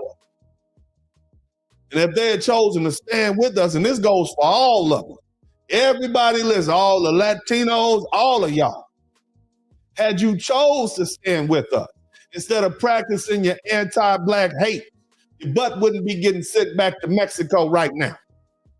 We would have stood with you. If you had chose to stand with God's favorite people, I said it, the ones who built this country, you would have an even stronger front ensuring that that you wouldn't be sent home.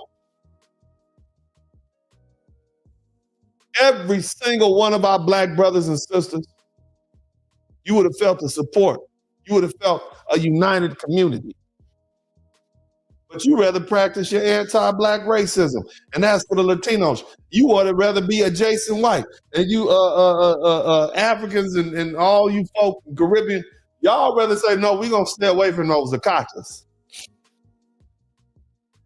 Because see, we as foundational black Americans, we understand the importance of solidarity. We faced down oppression before. And we won. And we did it together. That's what had happened had our African family had embraced unity. We would have harnessed our collective strength to defend against any and all attacks. And we wouldn't just be fighting for your rights. We'd be fighting for our shared future, ensuring that no one within our community stands alone. In essence, we take care of our own. That's what you need to understand. And that's why we're still here. We've always had each other's backs. I don't care how many gender wars we have. Black folk, black men and black women have not been getting along for 400 years, right along with slavery. We're still fussing at each other. We still had loudmouth black women talking stuff. We had black men talk about what she ain't doing. Nevertheless, we still came together. And we would have gladly extended that protective embrace to our African brothers and sisters, more so than any other group. Because you came here voluntarily and we loved you. I said loved you. I don't know about right now, but I know that together we could have created a powerful movement, one that sends a clear message. Where our one community, and we will not be divided in society. Hell, man. Had y'all stuck with us,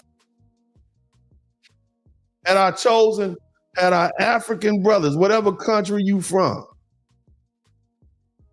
in Africa, had you chosen to stand with us over the past 60 years when y'all first showed up, to weave your stories into the broader narrative of Black America, we wouldn't even have the term foundational Black America. We would just be Black. And things would be a lot different. We had to delineate from you. We spent generations fighting against the forces that seek to divide us. And in that time period, we built communities that knows how to take care of its own. Had you decided to join us, you would have created we'd have took care of it. You had a modern day underground railroad popping like you wouldn't believe. Oh, ICE is looking for you. Be in Detroit one day, Chicago in the next. We'd have somebody get you down to South Carolina. You'll be chilling in Granddaddy's backyard, sipping on sweet tea, swapping stories. ICE wouldn't know where the hell you were. We'd be a tight-knit network of family operating in the shadows, ensuring that our brothers and sisters had safe and sound travel around here. For sure. But now you're feeling isolated. Now you're on the damn internet confessing. You're on the internet confessing, oh my God, Black Americans are such amazing people. I've been here 3.5 months. And my goodness, I've never met a group of people that are so amazing. What happened to all that Akata stuff? What happened to all that lazy? Y'all need to work harder, be victims. What happened to that nice to us? Somebody talked that nice to us in the chat room. What happened to all that? Now you out here feeling isolated, wondering when they gonna come knocking on your door and taking your daddy away. Because he got that charge for scamming back in doggone 1997. He did 4 years, and now they about to come pick him up and send him home. Now you're worried. Hey, I'm telling you the truth. See, you would have found a home within a community, a place where we celebrate each other's cultures without standing. You wouldn't be standing by yourself. We stand together against outside threats, but you missed an opportunity. See, together, we had the power to push back against any force trying to tear us apart. We've always known how to unite and support each other, my brothers and sisters. If you had embraced that spirit, if you had done what you were supposed to do, we could have brought even more of your family members home over here and strengthen our bonds. We could have come over there. You could have been over here. Right? We could have been one people, one collective voice. Instead of you being targeted right now. Going to Panama. Shout out to Where's the Love? We would have been a formidable force, standing together in solidarity, proving that unity is our greatest strength. But since you decided that you wanted to stand alone, then you need to go ahead and stand alone now. Shout out to Black saying, you hear what I'm saying? Go on, be alone now. This is what you ask for, this is what you get. Yeah. Praise God. Uh-huh. All that confessing they doing on the internet right now. Shout out to all the African brothers and sisters in the chat room. I know you're in here. I know you're up in here. I know you listen. You can't help but listening up in here. I know. Yeah, I said loved. We did love. Uncle D don't have that type of forgiveness, baby. I smile, but I am not a nice man. Especially when it comes to folk picking on my brothers and sisters. I don't have anywhere else to go. This is my country. These are my people. I'm talking about these foundational Black American people. These are my people. We don't need no damn tribe. We know who we are. We have something deeper than a tribe. We have a common existence, a common understanding. The roots back centuries. We are tied together. A unique culture, a unique language, a unique understanding of the Most High. We are a special people. How dare you come over here and disrespect us? And then when the poop hit the fan, you want to start confessing on the internet. All that doggone fessing. That's why you got so many Black people with so much to say to you. Why is the Black community doing things? Why aren't Blacks doing this? Why? Girl, there was nothing surprising about Trump's campaign. There's nothing that's happening right now that is, I'm surprised. Nothing. So just stop. Stop. Because it's not going to happen. I guarantee you. And some may not say it, but I'm saying it today.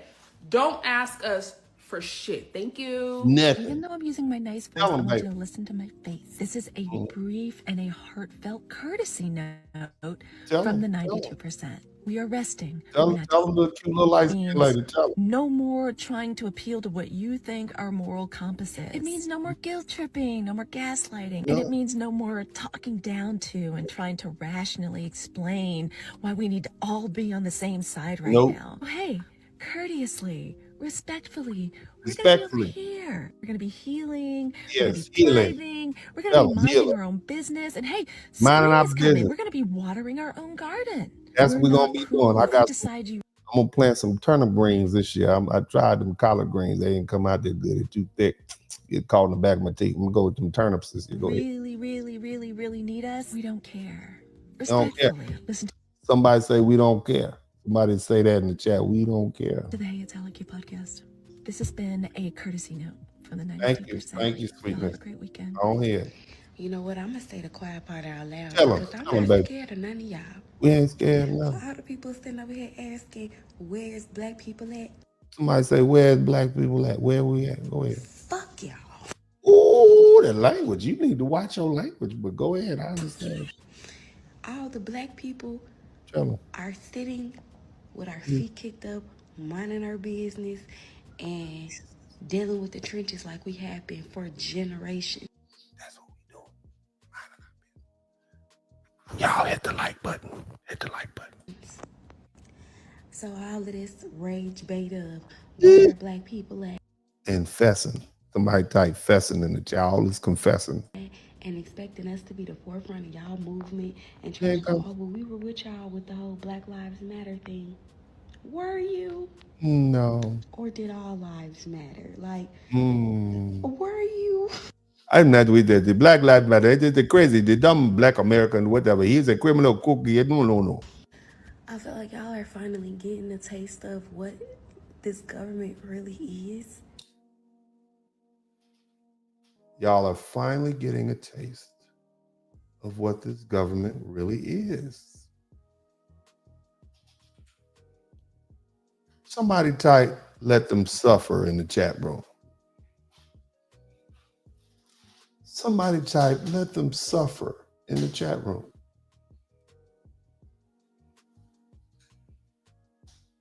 You know, I have some books that I wrote called Rules to Live By. It's on Amazon. And one of the tenets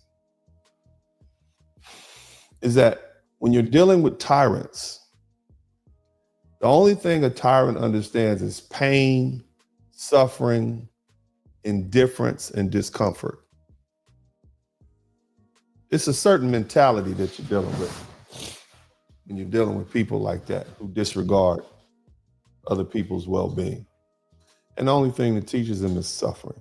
I just want y'all to keep that in mind. Okay? All right. Now, what I need y'all to do, and I ain't finished yet, I got to take a little break, get some ice, and we're going to come back and we're going to talk about something that's probably going to make folk uncomfortable, but you know, I don't care. We're going to talk about letting them suffer. See, when the Lord is working with somebody, I don't get in the way. All right? I don't get in the way.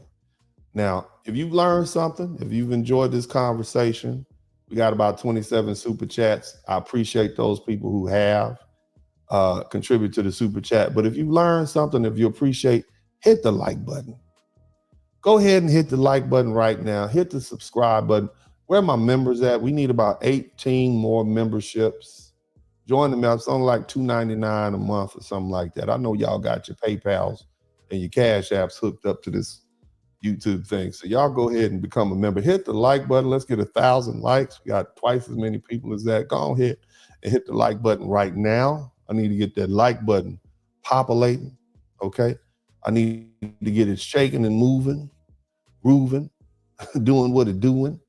Okay. Y'all go ahead and take care of me so I can finish taking care of y'all. But all this fessing that these folk are doing, I just find it amazing. It is just amazing to me that you have so many people out here who have just come to these revelations about how amazing black people are. I just find a shout out to all the black folks, all the foundation of black America, because I mean, I never knew that we were this amazing. I thought we were just some regular old folk, you know?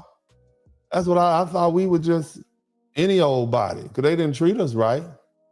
They ignored us. You understand what I'm saying? So you know, we are amazing. We are amazing people.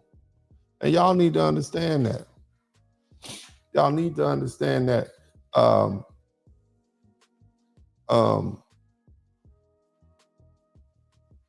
that pain often forces people to come speak the truth. You see? This pain that these folks are dealing with is not really them talking. It's the idea that they're about to experience a supreme level of discomfort. I want you to keep that in mind. So it's not necessarily genuine. We'll know when it's genuine. Not necessarily genuine right now, but I need y'all to go ahead and hit that like button. I'll be right back. Hit the like button, hit the like button, hit the like button. And I'll be right back. Y'all hit the like button. Don't run away from that like button. Hit that doggone like button. I'll be back. It's a party going on. Hit the like, hit the like, hit the like, hit the like, hit the like, hit the like, hit the like, hit the like, hit the like, hit the like, hit the like, hit the like, hit the like, hit the like, hit the like, hit the like. It's a party going on. We all looking at dinners. Scrolling and subscribing, only take you a minute. Hit the cash app, super chat, be a penny. One is real good, but 20 more will be plenty. Blizzard King pay a visit. Big Blast my witness. Appreciate the love as black men doing business. Stand up, father and brother lawyer is he. Hall of Fame game, he's known as Uncle D. Tell it just like be, representing for we know time is money, you learning and pay a fee. Know it's cold outside, but the podcast hot. Giving you a feeling that these others ain't got. Say it's cold outside, but the podcast hot. Giving you a feeling that these others ain't got. Yeah, know that the blizzard come through. Bundle up for the winner, know this hit. Darren Hay watch, views. Hit the light, you know that the blizzard come through. Bundle up for the winner, know this hit. Darren Hay watch, views. Hit the like, hit the like, hit the like. We still look at all the beautiful music that we've created. That's what's on the inside. Our captives to unhinged.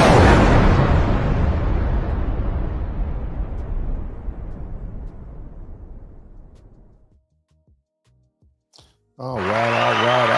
Welcome back to the broadcast. Welcome back to the broadcast. I want to share this with you real quick. There are many whites who are trying to solve the problem, but you never see them going under the label of liberals. That white person that you see calling himself a liberal is the most dangerous thing in the entire Western Hemisphere. He's the most deceitful. He's like a fox, and a fox is always more dangerous in the forest than the wolf. You can see the wolf coming. You know what he's up to, but the fox will fool you. He comes at you with his mouth shaped in such a way that even though you see his teeth, you think he's smiling. You take him for a friend. There are many whites who act friendly toward Negroes. A fox acts friendly toward the lamb. Mm-hmm. And usually the fox is the one who ends up with the lamb chop on his plate. Mm-hmm. The wolf doesn't act friendly, and therefore the wolf has more difficulty in getting the lamb chop in his plate. I'd like to point out, though, that... And I say that because it is usually if you study the structure of the Negro community, economically, politically, civically, psychologically, and otherwise, it's controlled by the white liberal, who usually poses as the friend of the Negro. On the other hand, I think one could point to a large number of whites who have struggled for civil rights, for equality, and have got little or nothing out of it.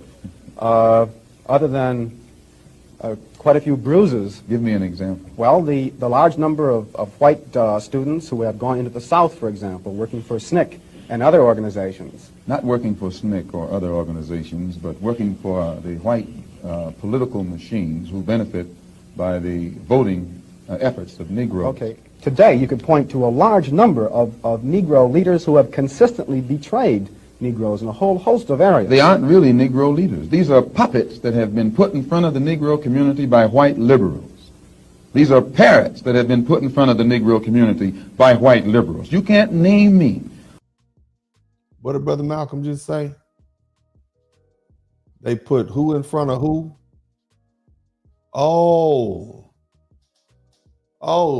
So they ran out. Joy Reid. Okay. So the white liberals put them up there to, okay, I get it. A Negro leader who has betrayed Negroes, who has not been endorsed, sanctioned, subsidized, and supported by the white liberals. So basically what Brother Malcolm said was that, hey, we've had these folk that have come and sold out the black community for centuries. We know who those are. They're not our leaders. And lo and behold, when the jig was up, the so-called white liberals opened up the door and got them some compliant black people from the motherland who were willing to sell out and do anything to get a few dollars so they can have some money and send it back home, right? Even if it meant selling us out and behaving like nocturnal omnivorous animals that will rummage through your garbage can at night. That's what Brother Malcolm was saying. So the game just flipped. We have a whole group of people here from the motherland who don't identify necessarily with Black Americans. But now, shout out to Blue Baggins, now that their friendly white allies are turning their back on them, now they want to come confessing to us. What is my response to that? My response is, you made your bed and then lay in it. Now that might seem harsh, but hey, you know, that's the cold hard truth. And I am the Blizzard King. Nevertheless, I want to take the opportunity to thank Greta Williams. Thank you so much. I appreciate you, sweetheart. Liliana McDonald, thank you for the gift of that you sent. I appreciate that. Let me make sure I get my Cash Apps rolling out here too. I gotta always thank the Cash App people over there, but I have to remember not to say their names. Okay, they might be under indictment somewhere, and they don't want the internet knowing their real name. So I'm gonna say Angie. Good looking out, Angie. Thank you for that money. Antonio, good looking out, Antonio. Russell, what's up, boy? I got an uncle named Russell. Russell, I hope you over the age of 65. There should not be one more person, okay, named Russell. Don't name these kids Russell. Stop giving these kids names like Russell and Velma and Geneva and Hattie. Don't give these kids these names no more. I hope you over 50 years old, Russell. All right, but anyway, shout out to Russell and Ray. Okay, we're gonna have to let Ray go because Ray Jr., baby Ray, big Ray. So shout out to Ray. I'm just playing with y'all, man. And shout out to Mr. Turner. Sometimes I get carried away, man. This is too much fun. But anyway, all the Russells, everybody named Russell and Velma. All right, Russell, Velma, Hattie, how y'all doing? Okay, I appreciate y'all. Good looking out. I'm glad you was able to find the little buttons on your on your little your little pocket phone, right? That's what the old folk call. They call the pocket. Give me my pocket phone. Thank you so much for the Cash Apps. Also, big shout out to Black Abdullah. Abdullah, thank you so much. Peace and blessings, brother. Good looking out. Johnny Harris, thank you so much, fam. Hey, man, the people who contribute, that's them letting me know they learned something. I don't ask anybody to do anything. You know, if you learn something, I should earn something. We got 32 super chats. Maybe we could get to 35. If there's 3 more people in here who learned something, man, tonight, I appreciate it if you come through. But who else we got in here? Johnny Harris, he said, Black is the first and always will be the first, period. Yeah, and Black people are an amazing group of people. Foundational, you all are amazing. I mean, I don't really, it's not until you really start digging into your history to recognize that throughout the earth, throughout the history of mankind, there's never been another group of people like us who have been so phenomenal. All right, people with more advantages have done far less than us. And so just thinking about that, we just keep creating and keep reimagining and keep rebuilding, and we're just an amazing people. So shout out to y'all. It's wonderful being the foundation of Black America. I would not change. I would not want to be any other group on the face of the earth. All right, because of who we are and our resilience and who we have, what we've overcome. So man, big shout out to everybody. But shout out to Now Black Americans Gonna Code Switch and Be Done. Thank you so much. We created the American dream. Shout out to Mr. Lane. Also, Darren James, preach, sir. I shall. Real TV 510 Oakland. That's what's happening. Shout out to Oakland. Black Sand, more hate from people that sold us. Right. Yeah. And see, that history is starting to come out. And so it's a lot more Black people that are not as forgiving as we once were, because that history of what our African brothers had done had been largely hidden from the masses of the people. And even when we determined it, they said, oh, no, but they didn't know what they were doing. And now that's been confirmed as a lie. They knew exactly what they were doing. How could they not know they were doing? And then when we found out, when we said, well, y'all sold us into slavery, we're brothers and sisters, they said, no, we're not brothers and sisters. We are from different tribes. You all were captured during war. Okay, so we took that. And now the Tom Holman and ICE is rounding them up and sending them home. Now they want to see brother and sister, come help us. Come on, man. How foolish do you all think we are? But anyway, thank you so much, my man Black Sand, and thank you so much, Mr. Tony. Also, Easy 770, 77,000. Good looking out, bro. Mystic Medica, hit the like button. Yeah, y'all hit that like button. Y'all better hit that doggone like button. Stop playing with me. My man, Mr. Lone Star, one of my mother's worst experiences came from the African doctor that ignored her and called her a cotton picker. And they worked at the same hospital. See, this is what I'm talking about. Does this make us want to stop you all from being deported to the motherland? And I know y'all might be saying, well, that's just one person. It only takes one. It don't take a whole lot.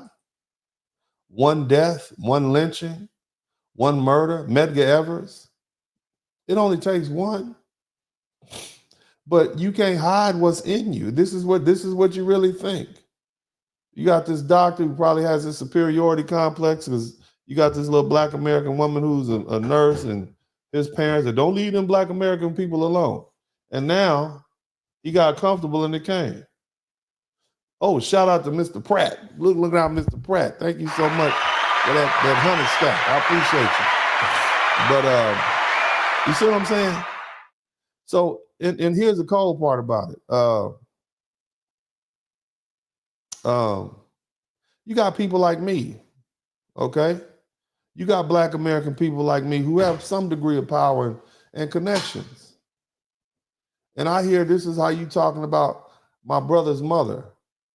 You got some African doctor calling her a cotton picker or a cotton. How do you think I'm supposed to respond to that?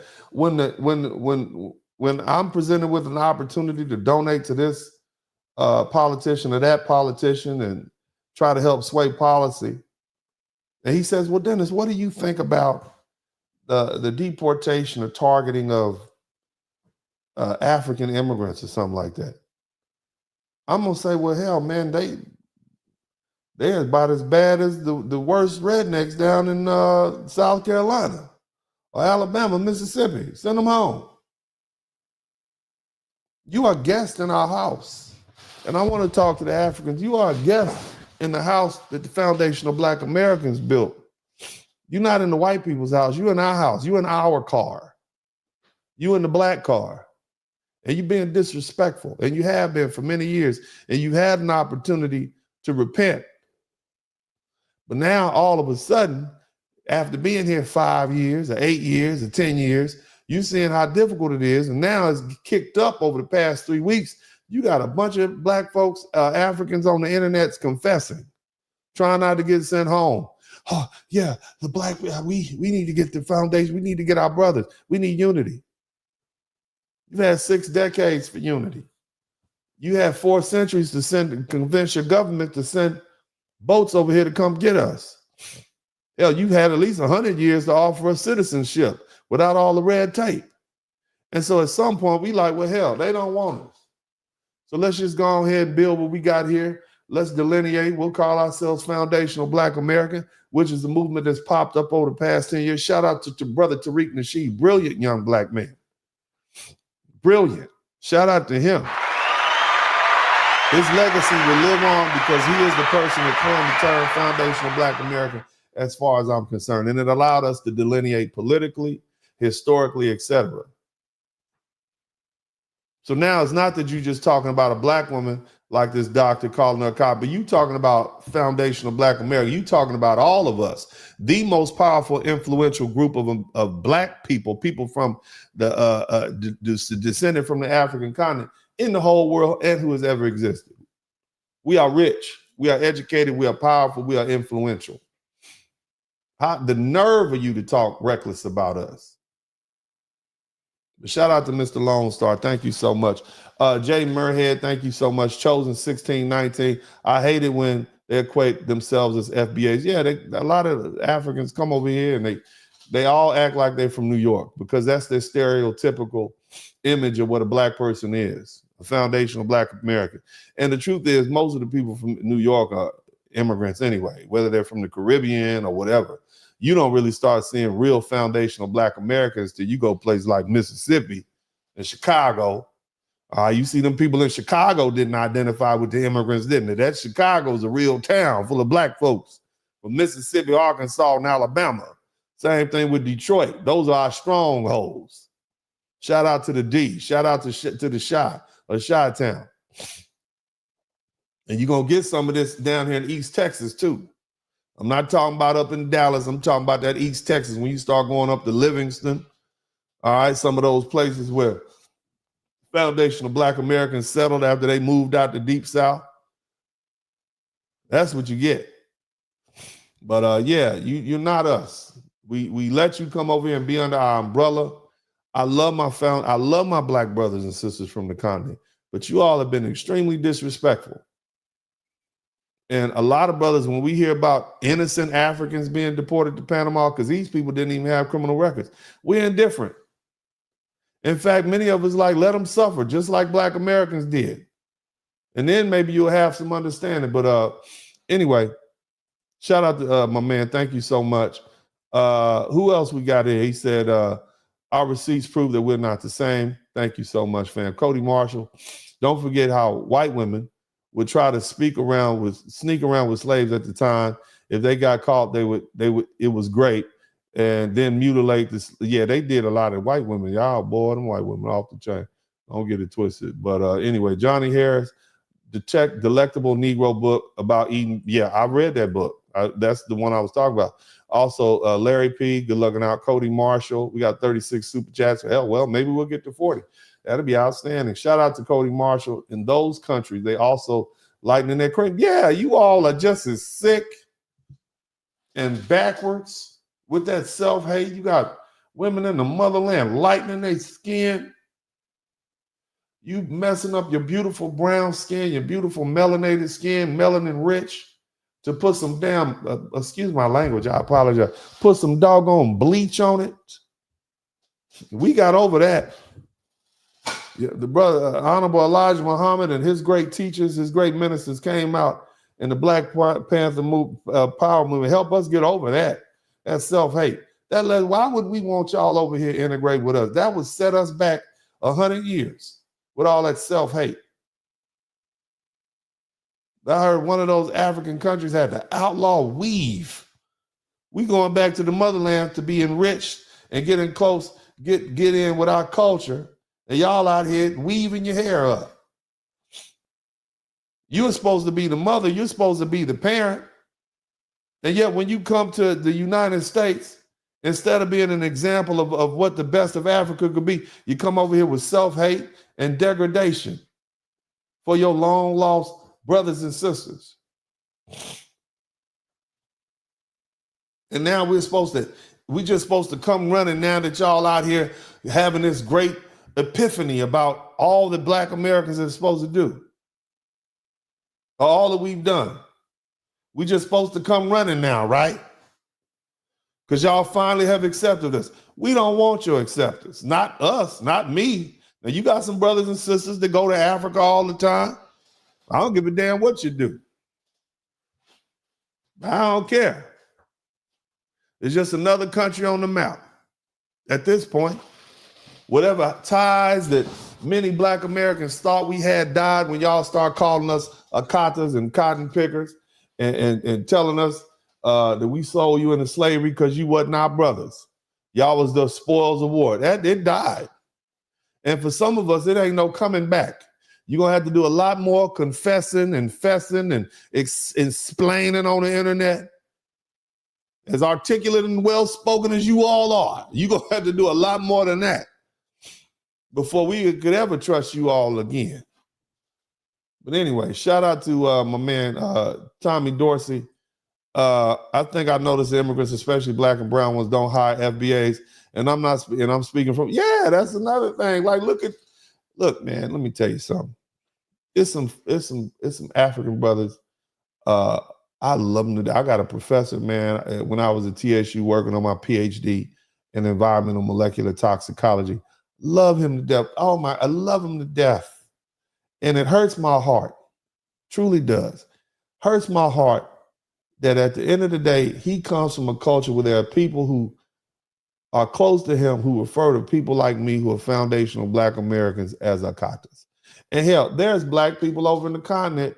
When Black Americans get off the plane, people my color who would be red or whatever, they call us white, as if we the colonizer, as if we volunteered to be this color, as if our grandmothers and great grandmothers weren't raped by slave owners and put on these breeding farms in Maryland and North Carolina and Virginia and weren't inseminated, oftentimes against their will, by the same white men who had them enslaved and then sold the offspring. And you got the nerve to label us as white. Think about that. Not all. I'm saying I know they got different variations and different colors of Africans all throughout the continent, which lets me know you do it on purpose to basically let us know we are the other, that we are not you. And I'm okay with that because that's the type of black man that I am. See, when you say F me, then you're going to get 3 FUs right back. And I'm going to show you better than I can tell you what an F me from me really feel like. It means you done. As far as in my book, you are done. You are done. You understand me? Because we don't have time to play with folk like that. But shout out to Brian Davis. Big shout out to Where's the Love. I just came across your channel, loving it, B1 FBAs. Shout out to you, family. Appreciate it. Black saying, good looking out. We got 39 super chats. We are rolling. We get one more, we have 40. And that'll be a sporty. Anyway, let's go to Black saying we could have won with the resources in Africa, South America. We could have been powerful. They'll be colonizing time, right? Look, I mean, what could we have done? Huh? Imagine what we could have done. If instead of coming over here with that hot mess, foolishness, and division, our African brothers and sisters came in here and gave us a full embrace. Instead of quartering yourself off and, marrying within your own kind and talking reckless about us and all that sort of stuff and doing everything you can to distance yourself from black people, what if you would come over here and say, brother, let's work together? Huh? Where would we be right now? We have a lot more people married because most African cultures are pretty family oriented. So we either got an influx of family values. I'm going to tell you something. The reason the Latinos have been able to hold on, they've had to deal with drugs. They've had to deal with the war on drugs, which put a lot of brown bodies in prison too. They've had to deal with welfare. And that didn't cause for the Latino woman to leave her man. So you have to ask yourself, why? And the reason is because they've constantly had an influx of migrants, as you call them, or immigrants coming up to this country, reinforcing their family values. So yeah, you might want to be a strong, independent Latino, but then your cousin just came up here from Guatemala, Mexico, El Salvador, and she's come back into the family. She got a new husband. She taking care of children. She taking care of her husband. She feeds. So it's like, well, that's the culture. It reinforces the culture. See, black folks used to have that culture. Then Big Mama died. Big Mama was the black woman. She was the matriarch of the family. Okay, she was in there cooking and cleaning greens and shucking corn and whatnot. And she showed the women in the family how to treat their man. You didn't have to tell grandma, Big Mama to make a granddaddy a plate. That's what she did. But see, Big Mama died in the 80s and 90s. She was an old lady. She was born in 1915, whatever, 1920. She died in the 80s and 90s. Some of y'all still got her. And so the younger women said, well, hell, I'm going to just go out there and be a strong, independent. Big Mama would call them 304 and get your butt in that goddamn house and put a skirt on, put some stockings on. Big Mama had the house on lock, but Big Mama passed away. And it's not a country called foundational Black American land where you have new women who have been infused with that culture coming into places like Detroit and Chicago and LA and Oakland, reinforcing those family values. We don't have that. Okay. And so now you just got a bunch of women who say, well, I'm going to learn how to be a woman from TV. I'm going to learn how to be a woman from watching this woman. I'm going to shake my hair around and put my hand on my hip, and that's going to be it. So we lost that reinforcement of that cultural values, the family values.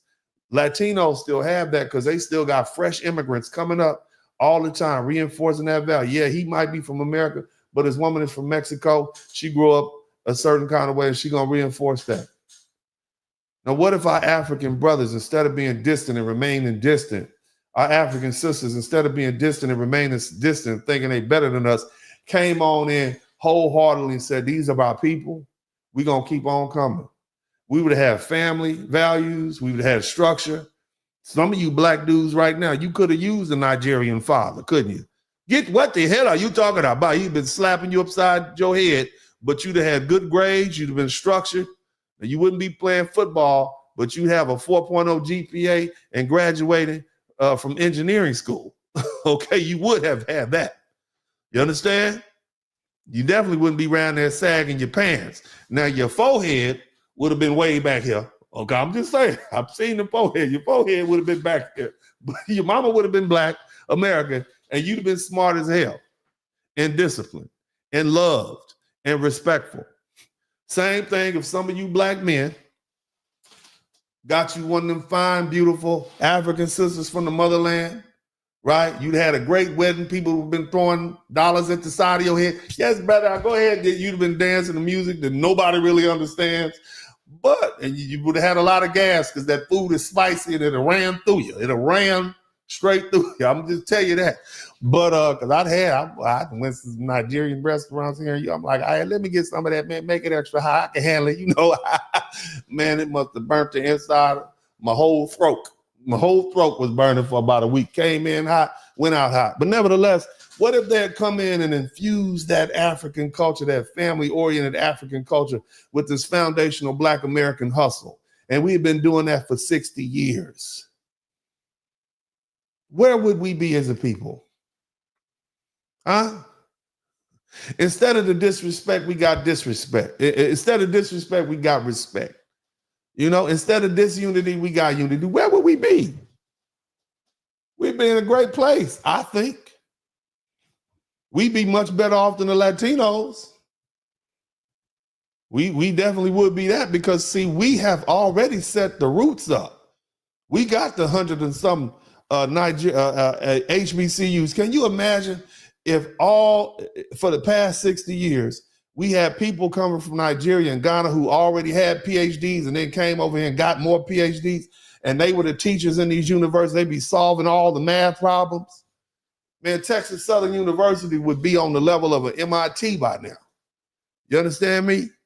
Howard University would have long since surpassed Harvard University because it had been filled up with man, we'd have had, boy, by now we would have time machines. You understand what I'm saying? We'd had time machines at Howard. Where you want to go? Man, I'm going to go back to 58 and whoop some butt, and I'll be back tomorrow. You understand what I'm saying? That's what we would have been. But our African brothers, no, we don't want them. We're going to go with the white man, Mozungu, and treat us better. He is our friend. He ain't treat you good in your homeland. What makes you think he's going to treat you better here? Just being dumb and wishful. I'm just saying. Nevertheless, let's go ahead and continue. Hit the number 1 button. But shout out to Black saying thank you so. But we would have been there. Now, shout out my man Judah Chosen, 144. He said, Fessin from... They was fessing, man. It's some fessing. The love is gone. Yeah, ain't no love no more. It's been too long. The love is gone. Shout out to my blue baggers. He said, I grew up in Chicago. I don't care how the rest of the country is, but the Jamaicans, Haitians, and Belizeans always roll with FBAs. But the rest, Mex, Africans, and Asians, NFL. Chicago's a different kind of town, though. you know, Chicago is a special kind of place. You're gonna have to fall in. I shout out to Chi-Town. That's a special place. Been there a couple of times, man. I hung out along the lake. It's a beautiful place, man. Shout out to Chicago. So you kind of got to fall in. But my man Cody, I'm drinking my Jack and Coke, relaxing. Okay, we got 41 super chat. Well, shoot, let's try to get to 45 before I finish. If you learn something, only if you learn. Don't give me nothing for free.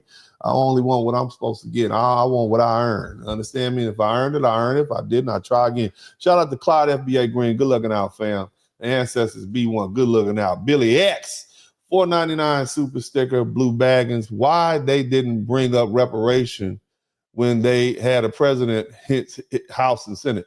Yeah, they didn't do that. They don't want to give us that. That'd be too much power. But they can lose $2.7 trillion, but they can't give us our $1 trillion for reparations. Think about that.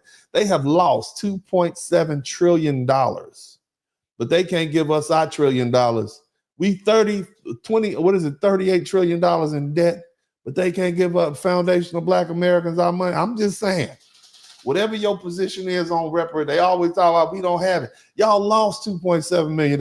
You sent the money down to Honduras so that they can have sex changes. That's where you send our reparations money to.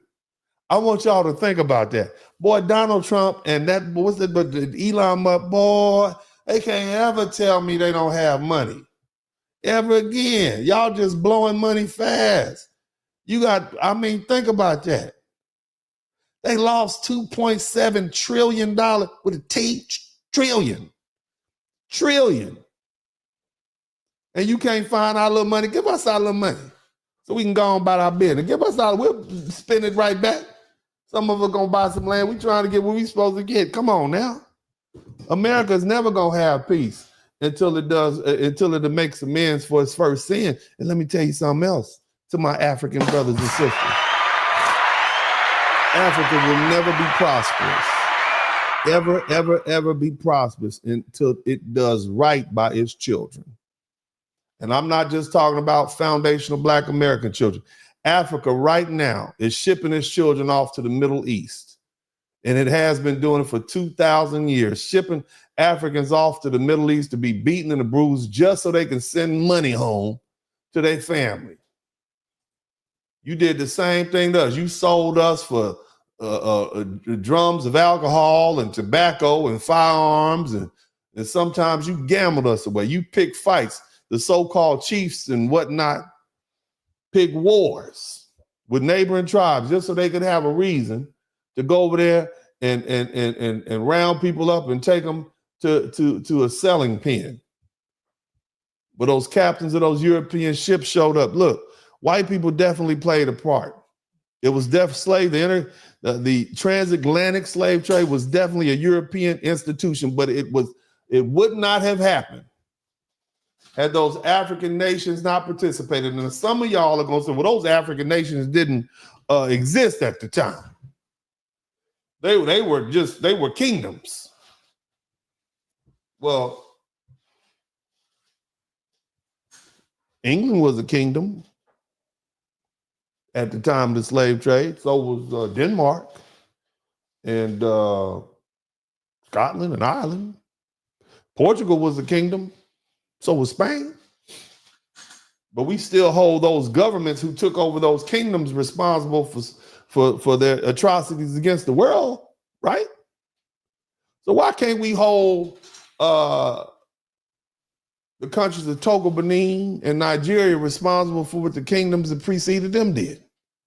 They are the successors. You inherit both the assets and the debt. So let's go ahead and follow that same logic. What's good for the goose is good for the gander. You ain't gonna run from this. You are not gonna be able to run from this. Africa will never have peace. You will never have prosperity until you do right by your African children, period. You will not. I don't care how many nice buildings you build over there or anything. Until you do right by your children, the ones who you sold off and betrayed, you will never have prosperity. I don't care what you say. The only thing an African man does in Africa is be born. He gets a European education, a European car, European clothes. He spends European money, and half of them got European women. I'm just saying. And that's the ones that are born over there.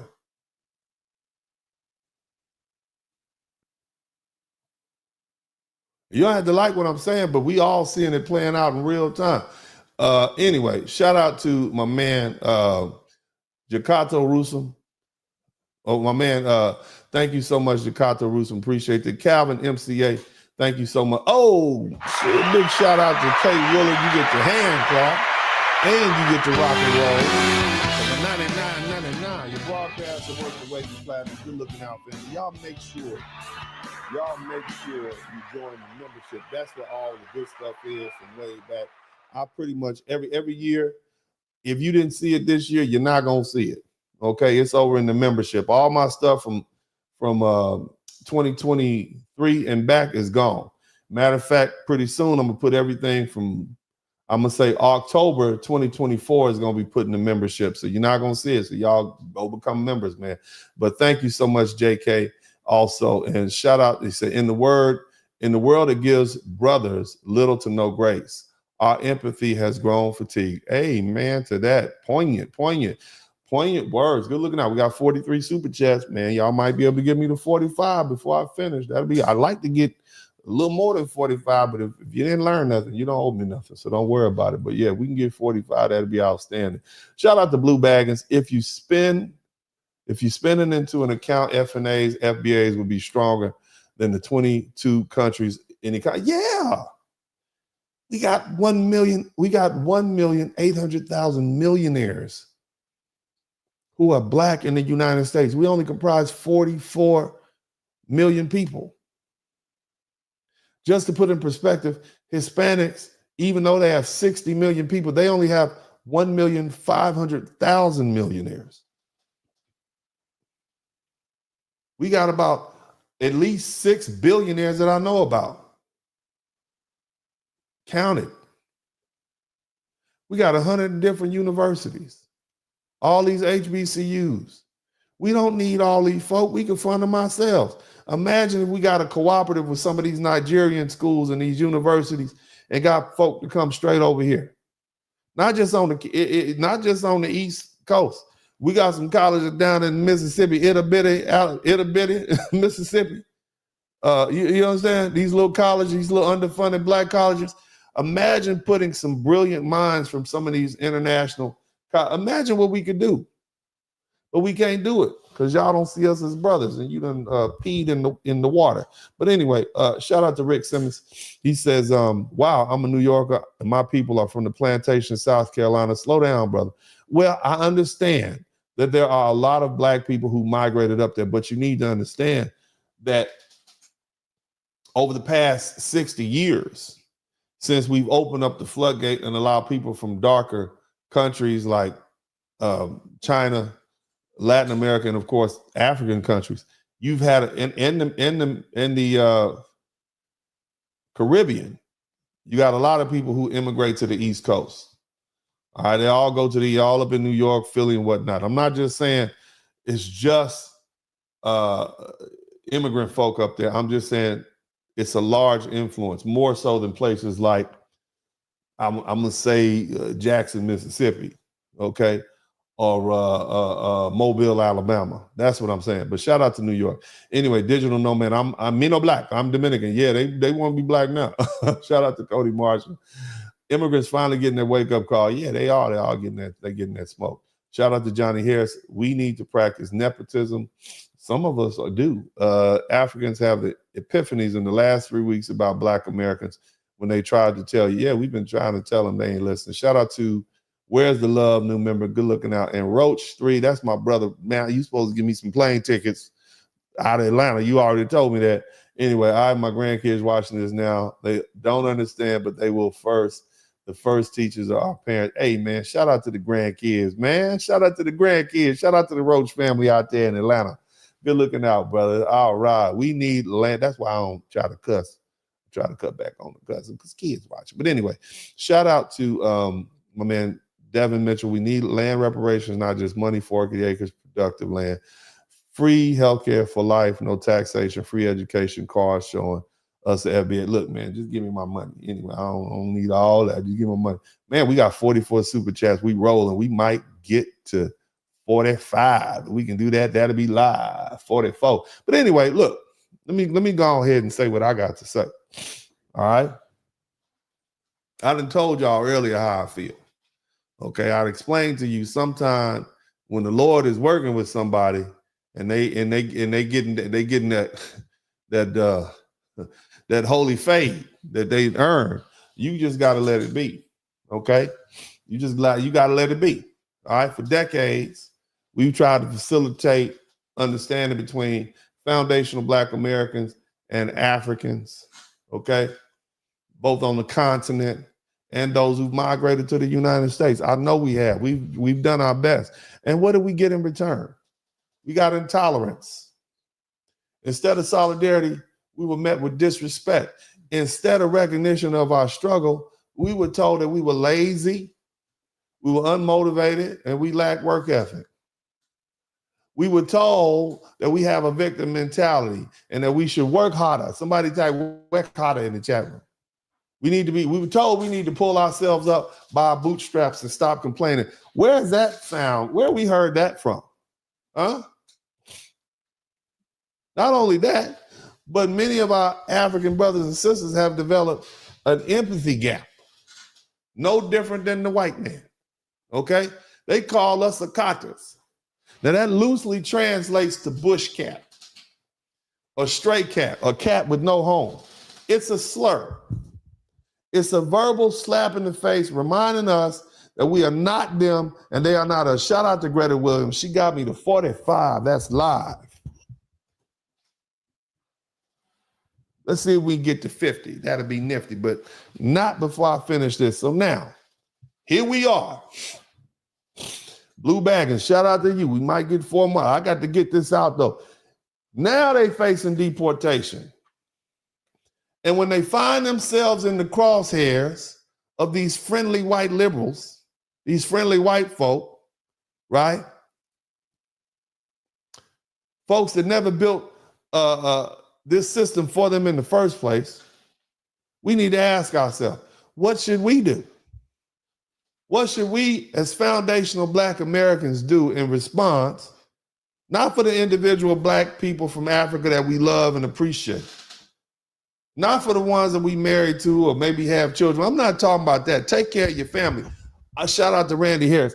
I'm talking about what we should do as a group of people who have felt disrespect, who have not felt the love, who've not felt the appreciation up until the past 3 weeks when they done been on the internet confessing. What should we do in response to them calling us bush cats and the cotters and telling our people they were cotton pickers and stray cats with no home and telling us we don't have a home to go back to and we not having? What should we do? Shout out to GCLA. 2 more, that'll be 50. We should do nothing. We should do exactly what those African countries did for the past 500 years when they had every opportunity to send boats, ships, and planes to bring us their lost children that did nothing back home. Shout out to Clyde FBA Green. When Africa saw us suffering under Jim Crow, when they saw our men and women lynched and burned and humiliated and terrorized, they did nothing. They never sent a convoy to petition the United States government to change its racist laws that kept us underfoot and kept their foot on our neck. Nope. We had to do all that ourselves. So we should do the exact thing they did during Jim Crow. Nothing. When they saw Black men being targeted in the 1980s and 1990s, good looking out, GCLA, that gets us to 50. That's nifty. Anyway, when they saw us being funneled into the school and prison pipeline, you heard them say it. You think that girl just learned that 3 weeks ago? You think she just learned it 3 weeks ago? They've been knowing this for a while. They just didn't care. They didn't offer back then, they didn't offer, some of y'all got family members who are locked up right now.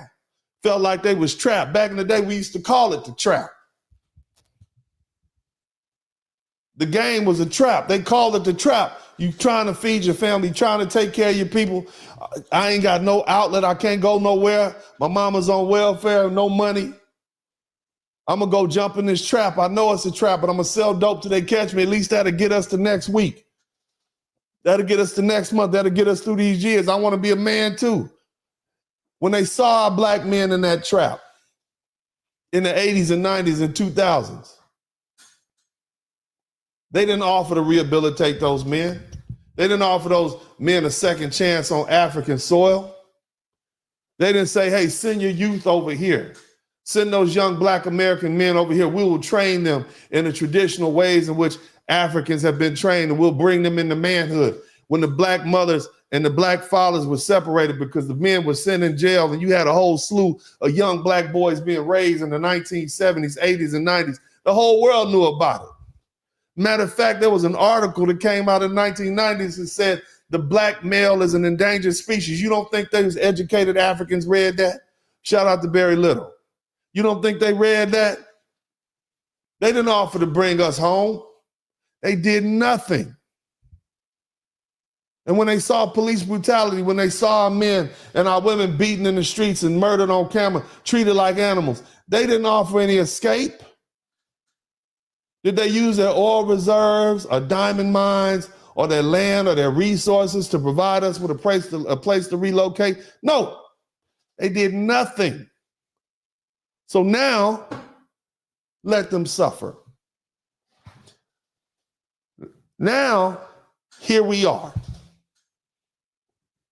After decades of telling us to work hard and stop being victims, they find themselves at the mercy of the same system that crushed us. And now, suddenly, they have developed understanding. That is just amazing.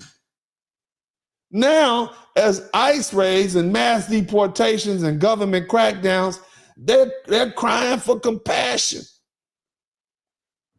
Well, I say, let them suffer. Let them suffer the indignation of being uprooted from their homes and schools and churches. Let them suffer from the pain of being humiliated and locked in cages and handcuffed like criminals and brutalized by the very system they once believed was fair. Let them suffer. Let them suffer like we did, the agony of having their humanity disregarded. Let them beg for fair treatment like we did. And maybe, just maybe, after they go through the crucible of humiliation, after they are degraded, after they're targeted, not for what they've done, but for who they are, maybe we can have an honest conversation with our African brothers and sisters.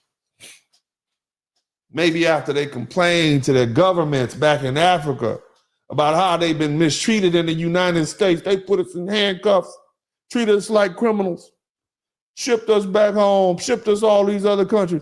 Maybe after that, maybe those governments, those same governments that ignored us, maybe they'll finally look at foundational Black Americans with empathy.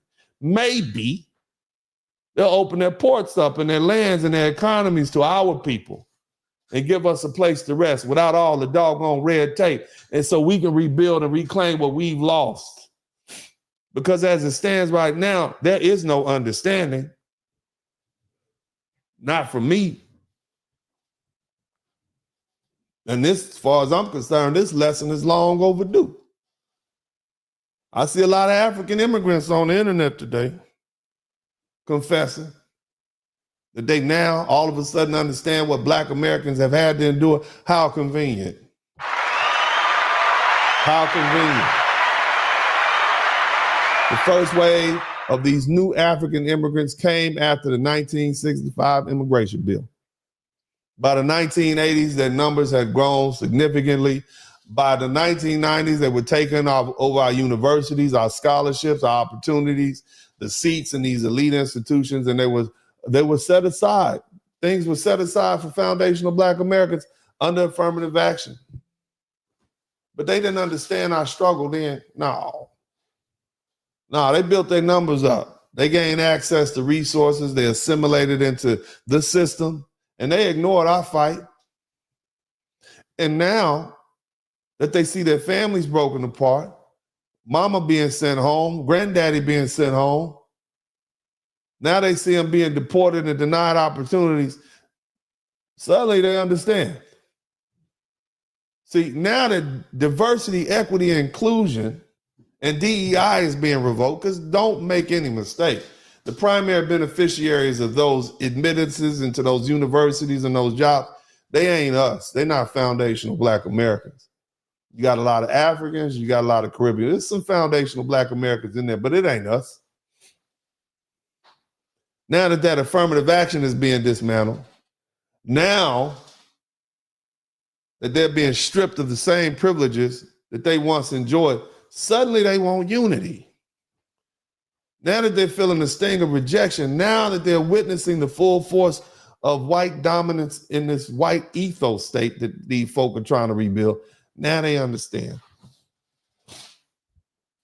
Now, somebody type now in the chat room, now. Now they want interference. Now they want to holler flag on the play. Now they want to rescue. Well, me, and I'm only speaking for me, and I'm talking about group politics. If I had a vote and I was voting on what foundational Black Americans could do, shout out to Joshua Ben Joseph. We got 52 super chats. Me over here, me right here, who got a document that shows my family being sold into slavery and transferred, me, that got the DNA to show that the white man had children by my grandmother while she was married to my great-great-great-great-grandfather, me, that knows my history well enough to know that folk had plenty of opportunity to do something that they could do for us, but they didn't do it, and now they just ignored us. Me, I refuse to interfere with this lesson that they're learning. If they're able to survive, if they're able to endure, if this African people, the new Africans who came, if they're able to adapt as we have, well, then maybe we can have a conversation. Maybe that will help facilitate some understanding. Maybe they'll know a little bit more about what we've had to deal with. But until then, until that comes, until that happens, my vote is let them suffer. This is Uncle D. God bless you all. I love you. I do love you. Shout out to all my African brothers and sisters. I love you. Shout out to my Caribbean brothers and sisters. I love y'all too. And big shout out to my foundational Black American brothers and sisters. Y'all go ahead and enjoy the festin', and I hope that, whatever happens, may the Most High be with them. But nevertheless, this is Uncle D. And as I always say at this time, I am out. Dennis Spurman. In the city where the lights don't sleep, Uncle D got the vibe so deep. Representing men strong and free. Dennis Spurl is the king of the spree. In the streets where the rhythm flows, Black men rising, that's how it goes. Uncle D got the truth to show. In his heart, that's where the fire glows.